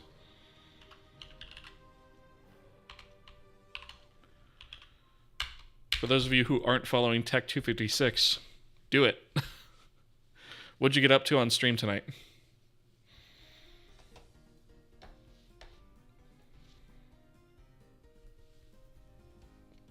So, let's see. Working on hot reloading and stuff. Hot reloading code and stuff. Sweet. That's very awesome. All right. First time chats. Navi Champlu. Hello. Welcome. All right. So let me give a quick introduction to what we're doing here, just for all the new folks. So what we're doing here is we are writing a game engine completely from scratch using C and Vulkan as our initial rendering backend. I say initial rendering backend because we do have in the pipeline to support Direct3D and Metal as well. But Vulkan was sort of the one that got us the quickest bang for buck in terms of cross-platform. Speaking of cross-platform, this does run on Windows, Linux, and Mac OS currently. This started off as a YouTube tutorial series, changed format a few times, and eventually we landed on sort of the live stream format. Because after a while, something as complicated as a game engine sort of outgrows a tutorial format past a certain point, right? So that's kind of what we're doing now. The engine is completely free and open source, right? So if we go here to kohiengine.com, that's the sort of homepage for this. I'll drop a link to that in chat. We have links here to like the YouTube and Twitch channel, the Discord channel, or Discord server rather, which has got about 900-ish people on it. And then we have here, our Patreon and GitHub links. And if we go to GitHub, we can see here that the engine is Apache 2.0 licensed, which basically means that if you want to use this for personal or commercial, that's totally cool. All you have to do is say that you used it. That's it, right? You just literally have to say, I used Kohi. That's it. And so there will never be any sort of licensing fees or royalties of any kind ever for this engine. It is 100% free, always will be. And so this is kind of what it looks like. These are some semi-recent screenshots. We've actually got, we've come a bit further than this actually, with some things, but I just haven't had a chance to update it. We are in the middle of a large renderer refactor right now, so I actually can't demo it, right? Because it's horribly broken. But what we're doing is we're basically managing a bunch of our technical debt that we have stacked up over the course of the project, from things just kind of being organized to be tutorial friendly in the very beginning, to some long-standing features and things that are on the to-do list that we want to add and take care of. So right now we're in the middle of refactoring our renderer and our plugin system, and within that we are actually refactoring our Rendergraph to make it a little bit more flexible. So this is basically the concept behind our Rendergraph right now, where we have these individual nodes here that are all responsible for doing different things. We want the ability to eventually multi-thread this, and so we are reworking the way that all of these things work, where all of these nodes have sinks which accept sources, and passes. You're able to pass data from one thing to the next through that way, and also process some things in parallel that don't necessarily have dependencies, right? So we're working towards this right now. We already had sort of a basic version of this working, and now we're trying to make it a little bit more robust. And that's kind of what we're in the middle of doing at the moment. So I hope that makes sense. If you guys have any questions, I encourage you to jump into chat and feel free to ask. This is an interactive stream, so I do enjoy talking with you guys and answering any questions or just chatting if you want to say hi. So yeah, thank you guys for the follows, by the way. Appreciate that. That definitely helps. All right. Let's see. DLL-based hot reload. Yeah. Okay. Yeah. DLL hot reloads are pretty sweet. We have them here on our engine as well. Our application code is hot reloadable as well. So that's definitely a very powerful thing for especially when you're making an application. Yeah, they are fun. Yep, absolutely.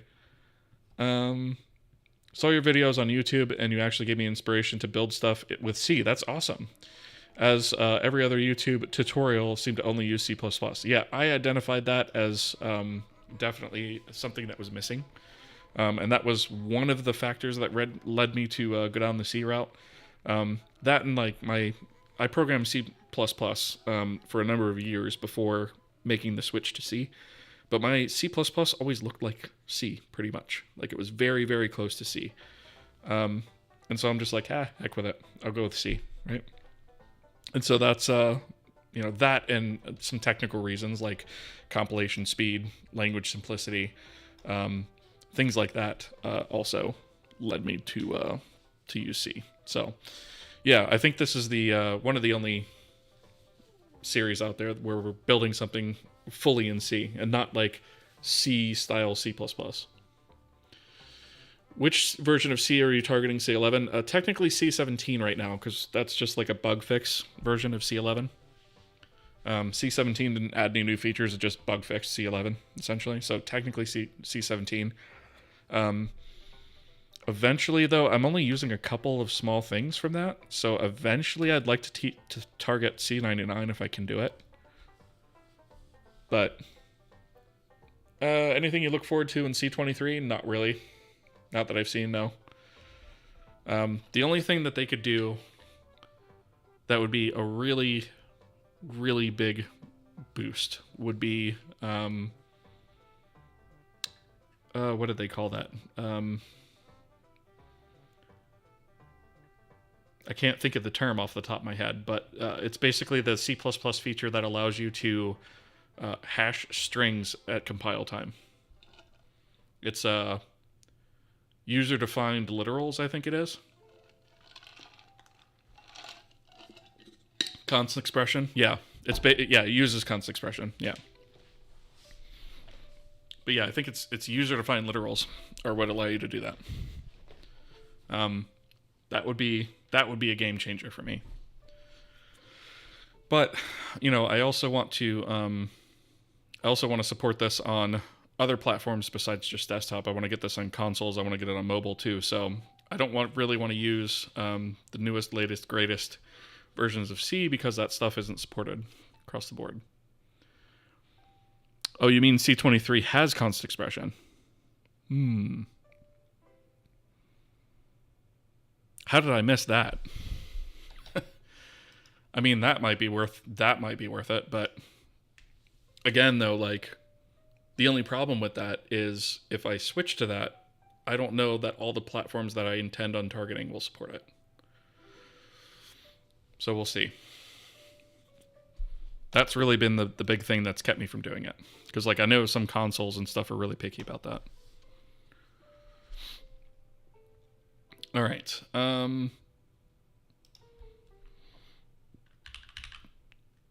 So we pass through our config and our out internal data, which I think was just going to be data. Right, we don't have this frame buffer create yet, but we'll come back to that. So we allocate this. It's going to be frame buffer internal data size. And we're actually going to need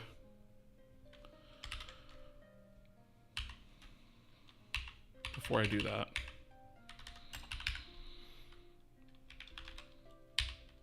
we need the backend to report to us how large that is. So the size needed by the renderer backend to hold frame buffer data.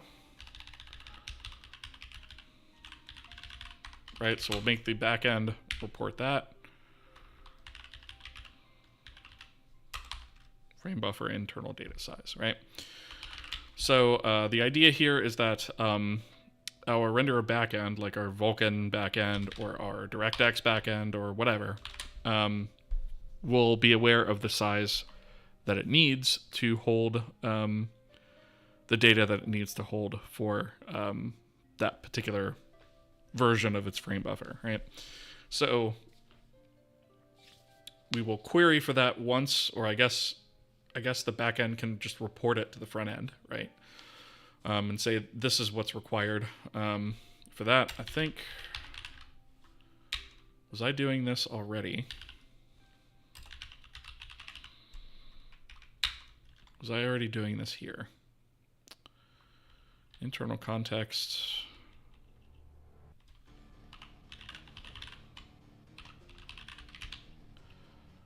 Internal data.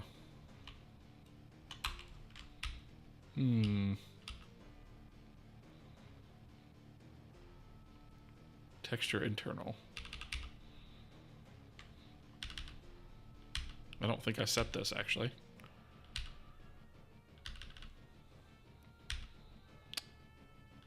Nope. Okay, so we're gonna have to actually have to set that as well before I forget it. So we have the plugin context, which this is actually backend.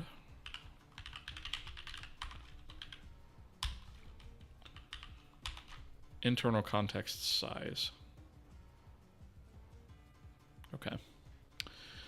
iList42, thank you for the tier 1 subscription. I really appreciate that support. Thank you very much. That means a lot. It's very kind of you. Let's see. Do you think you will implement the Vulkan video via FFmpeg at some point? Probably. Yep. It's been something I've been interested in, but struggle with getting decoded frame to usable texture in Vulkan all via hardware. That would be something interesting to try, right? Because like a lot of games are going to want to have the ability to play a movie, right? So that would be something that we could definitely investigate at some point. I don't know when I'll get to that, right? But ultimately, like, you're just going to want to write that to a texture and then feed that data. Well, feed that data to a texture and then use that texture within a scene, right? That's the idea. So I don't see why not. But does it run on Temple OS? That might be a little bit too far, Max. I don't think that's going to happen. Navi Shampoo, thank you so much for the Prime sub. I appreciate that. I appreciate the support there. That really means a lot. Thank you. It's very kind of you. You guys started a hype train, it looks like. All right. So when we are setting this up, I don't think we actually reported these sizes. Got a support and hype train. Thank you, Yak and Shears. I appreciate that. Yes, there is text-to-speech, by the way. It's not very often used on here, but yes, it does exist. I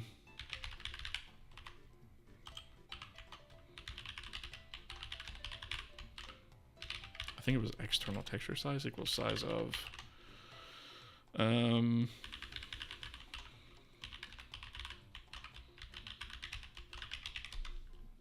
don't remember if that was the right structure or not. Let me see. You were a bit shocked when you saw it? Yeah. Yeah, exactly. It's not something that's that comes up too often, that's for sure. Let's see. I could have swore we actually... Oh, you know what? I think it's in Vulcan types.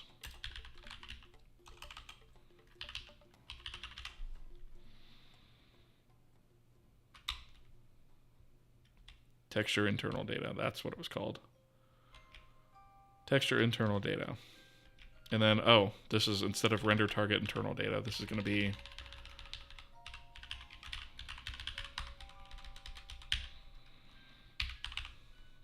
Oops. Frame buffer. Internal data. And this just holds frame buffers.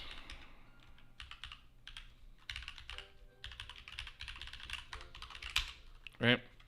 So this is what our internal frame buffer data looks like. This should just be texture internal data. And then internal frame buffer size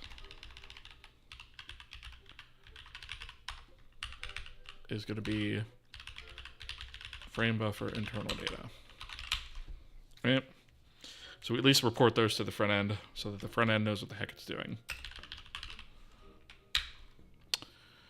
All right. So we allocate that. We need to change this over from textures to frame buffers.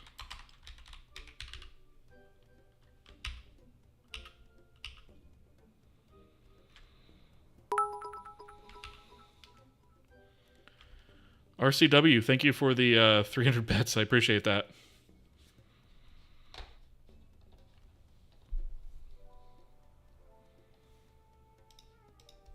Really appreciate that, guys. Thank you. Where is the...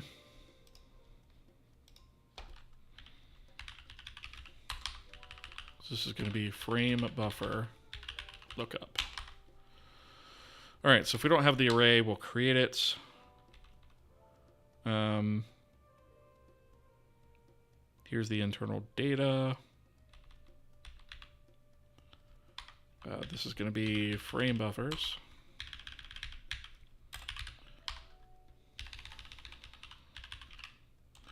Frame buffer count. Frame buffer lookup.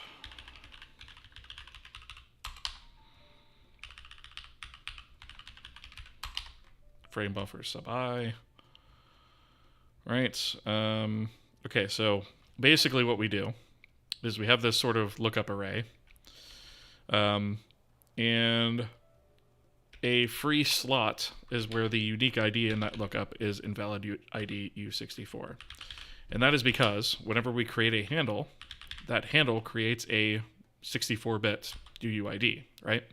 So its unique ID gets set to the handle's unique ID, right? And so that is essentially what tells us whether or not that is taken. All right. So let's see. So wait, wasn't this done? Oh, we have different...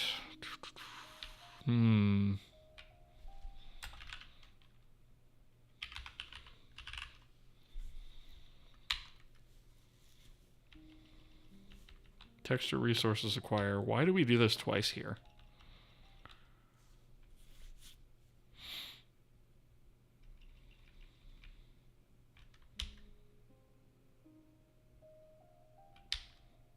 So I use this as my source, but I actually realized that that's wrong. This should just be... This should just be return success.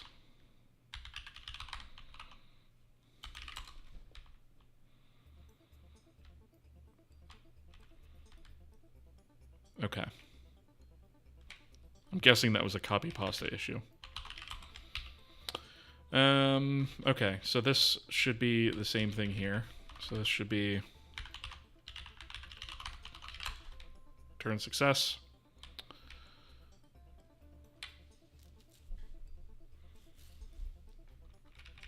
Hype go. Yeah, I appreciate that. Appreciate the bits and subs, definitely. Thank you guys. All right, so we have a lookup here, create a new handle, return success. Okay, if there are no slots, then we create a new one. So this is going to be frame buffer lookup. We create a new handle at the frame buffer count, which is the end of that array. Set up a unique ID, copy over the data, push that into the array, and we're good. If we fail to create the frame buffer, then we're going to say create frame buffer. See logs for details. And then we will free up the memory.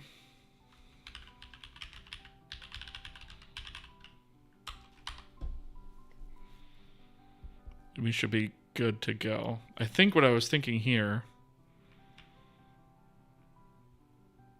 was like if for some reason like this failed, then we wouldn't run this, but that's not the way that worked.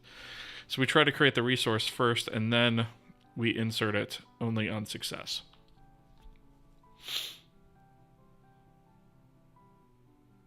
Okay. That all makes sense. So that is how we're going to create a frame buffer, right? At least on the front end.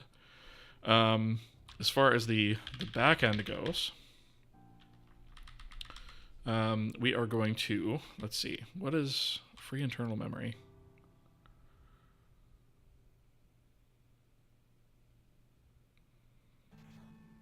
Why would we...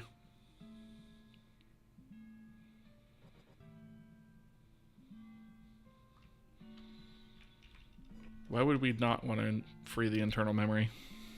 It's just an alloc. That's not a huge deal. I'll bet it's because of the attachments that we had for some reason. So I'm not going to worry about that. In fact, we're going to say, instead of render targets, we're going to say frame buffer destroy, right? And we're going to do khandle,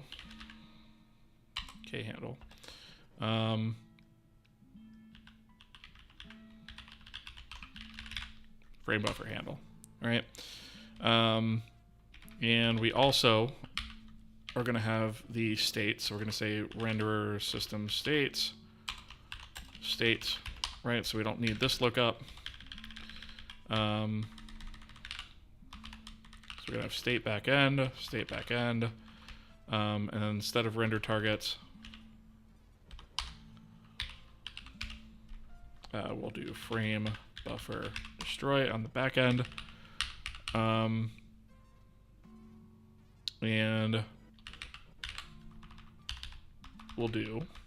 we need to actually perform a lookup, right? So when we do this,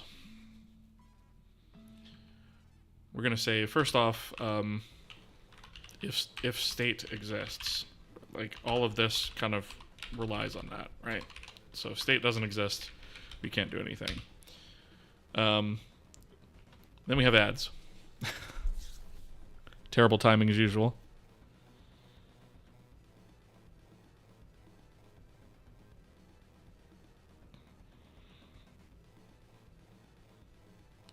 That felt shorter than 30 minutes. It always does to me too, but I can assure you it's not. Well, okay. Technically speaking, the ads begin every 30 minutes. So you're not wrong. It is technically shorter than 30 minutes by 90 seconds. You know what I mean? So like it's every 30 minutes the ads begin. So that 90 seconds comes out of that 30 minutes. Technically.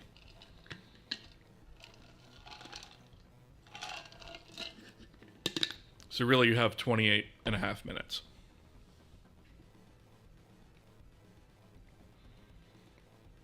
Which isn't a lot shorter, but it feels shorter, for sure.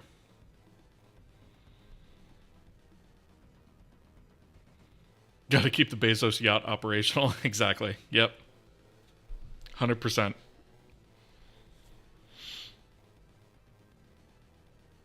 100%.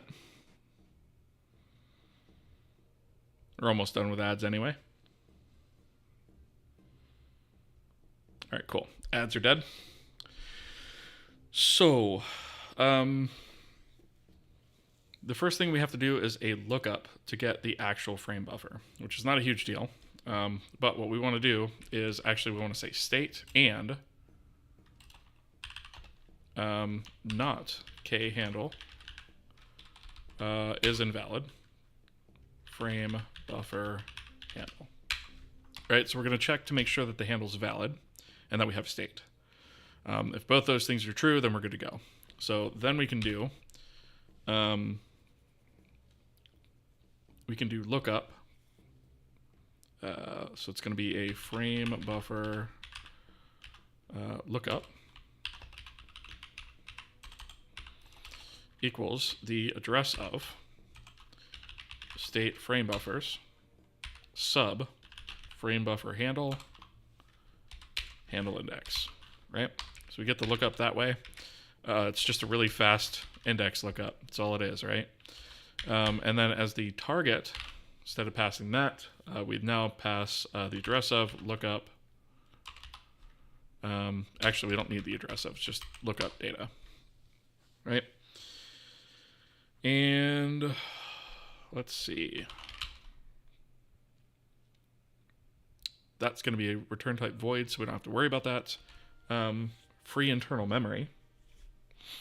So, yeah, we're just going to do that regardless. Interestingly, this says free internal memory, but all we were doing was zeroing it out. So that's rubbish anyway. So what we're going to do here is we're going to free up that particular lookup. So we're going to say kfree The block is going to be lookup data. The size is going to be size of frame buffer internal data. And the memory tag is going to be renderer.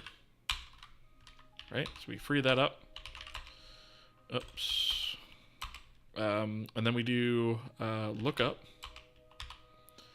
data. We'll set that to 0 to avoid confusion. And then lookup unique ID equals invalid, ID U64. Right? And that will essentially mark that lookup slot as free, right? Frame buffer internal data. Did I get that wrong? I thought that's what it was, wasn't it?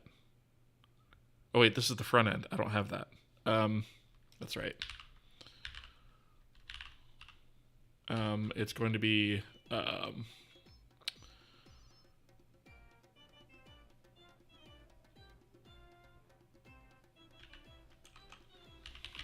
state backend frame buffer internal data size.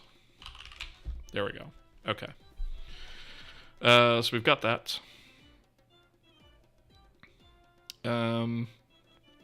Window attachment get, depth attachment get. Ooh, these probably need to go away.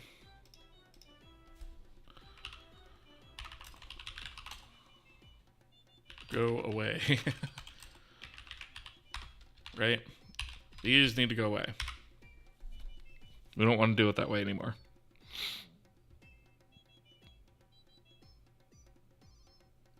We're going to come up with something better to do that.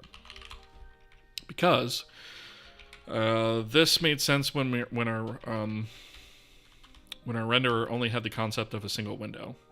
That's no longer true, right? We technically support multiple windows. So,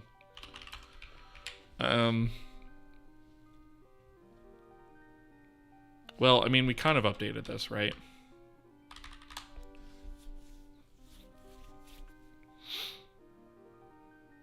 I don't understand why. Like, I don't understand what the back end has to do with this.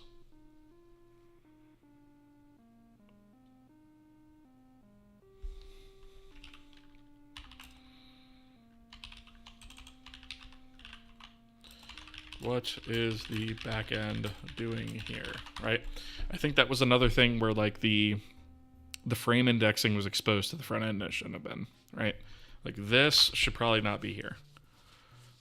Because the underlying data and texture already has that concept built in. So I don't think we actually need, I don't think we need these anymore, but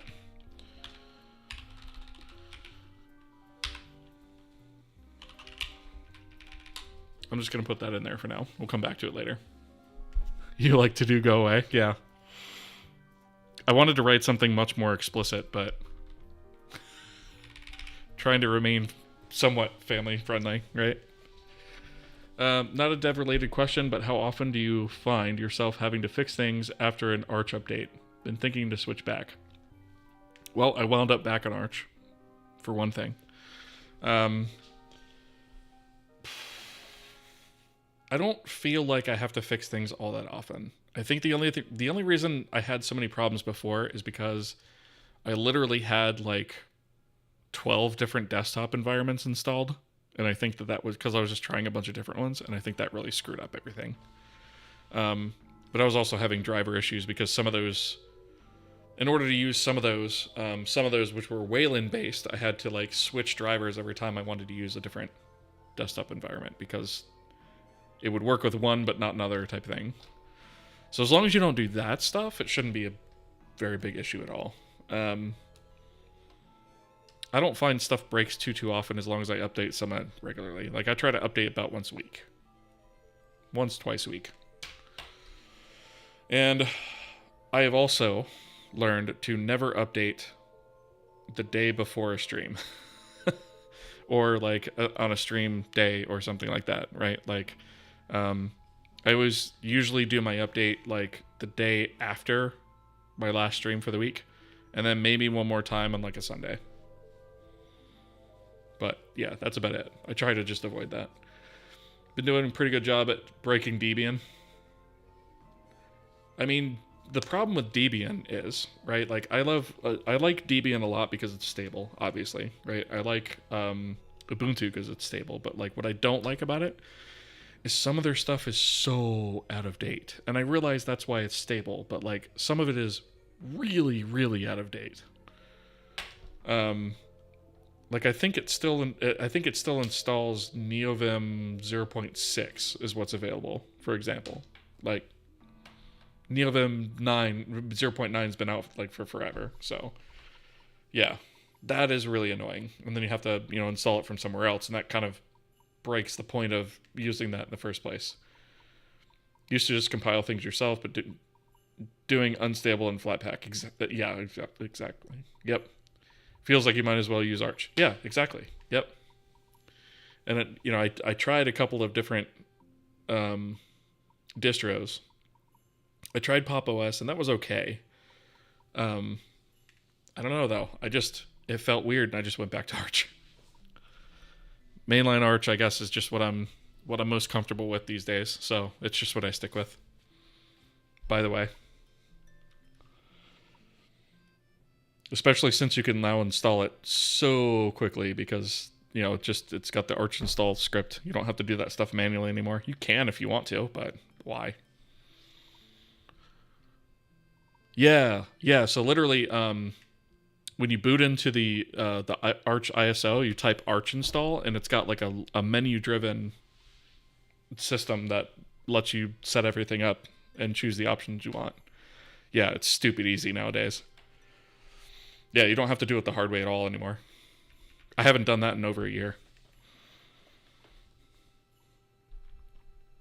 Yeah, you literally just type Arch install, all one word, and then it just brings up this menu system, and you just go through each option, select the things that you want, and it just does it.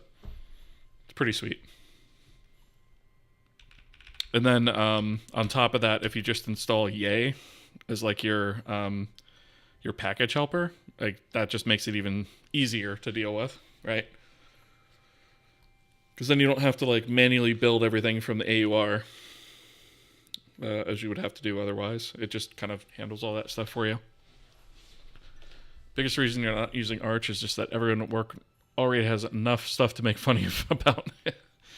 Well, yeah, but I mean, if you go using Arch like a Giga Chad, and you actually get proficient with it, then what? It's like make fun of what? Me for being productive, I don't know about that. All right. So I'm trying to think. You saw a streamer switching to MS Linux from Arch saying things break a lot. He said he used it for 2 years. I mean, things can break a lot, right? Gaming on Arch is a little fragile. Aren't you scared of just using Yay or such? Not really. No, not really. It works pretty well. Seems easy to have it compromised. Well, that's the thing, right? Like, if I install something using Yay, I make sure I know what the heck it's installing. I look the package up, I look the dependencies up to see what it's installing and look through it, right? So, yeah. I am very careful with what I do install. Like, with every update? Not every update. No, I don't just run, like, Yay and then just let it rip, If that's what you're saying for like the updates, I don't do that. No. Like usually when I I'll do the core Arch update right through Pacman, and then anything else that I want to update outside of that, I go through and update them one by one. I don't totally just blanket. Maybe that's the reason my stuff doesn't break as often too.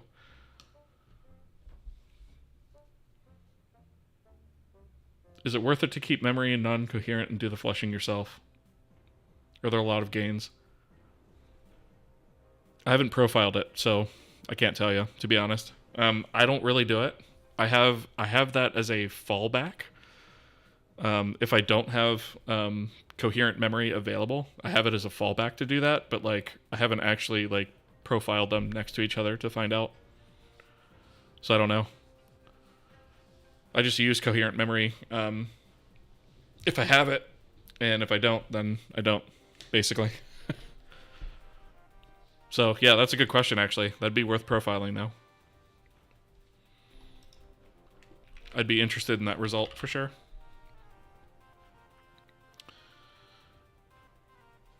All right. Well,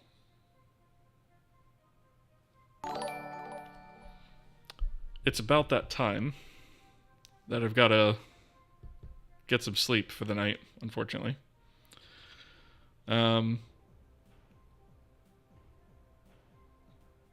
Is it a reasonable time to do 10 million dot products in 10 milliseconds? I don't know how to gauge performance. Yeah. Yeah, I mean,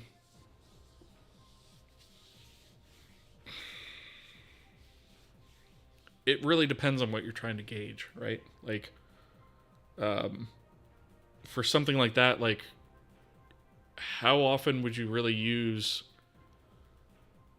I mean, how often would you really use non-coherent memory that you need to flush all the time, right? Like, the only time you really need to do a lot of that stuff is for, like, staging buffers, right? Which is something that's... You don't have to do that every frame, right? Or, well, unless you're uploading data every frame, right? There's not a whole lot you have to do every frame in terms of staging. There's a few things, right? But, like, if you limit how often you do that, I don't know. It's not... I don't think there's going to be a huge difference, to be honest, for the kinds of operations that you would need to use that for. You kind of missed the bullet point of today's stream. Cannot multi-focus on multiple streams. Hey, I get that, Magets. Yeah, I totally get that. Yeah, we were just working on... we were working on the Rendergraph stuff, but then kind of got sidetracked by having to sort of rework the way that our frame buffers work, right? We're getting rid of the concept of render targets and just using straight up frame buffers, since that's kind of what they were anyways. And we're switching it to use handles instead of raw pointers everywhere, that kind of stuff. So that was more or less what we were working on today. All right. So I think that's probably going to do it for me tonight. Yeah, coffee, definitely. If you test that, let me know. I am going to find somebody else to raid, but before I do, I would really appreciate it. I will drop a link here to my socials if you guys are interested in those things.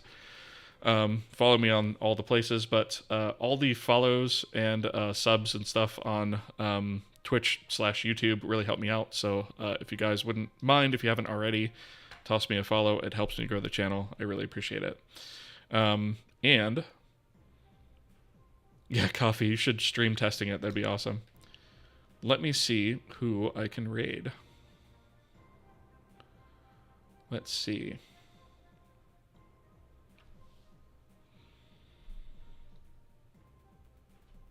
Want to see if I can find something that looks kind of interesting. Or I may just fall back on my default tonight if there's not anything that is semi-relevant, like a programming stream. Let's see.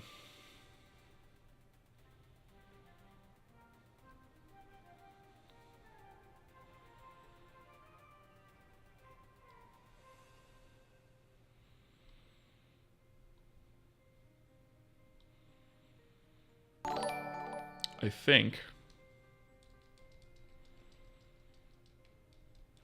I might go with my sort of default tonight.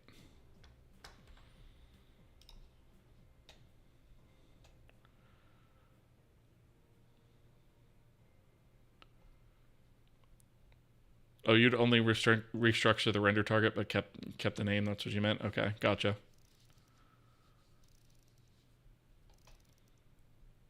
Yeah, any programmers that are still awake at the moment that isn't a game dev, yeah, that's the thing. All right, I think tonight I am going to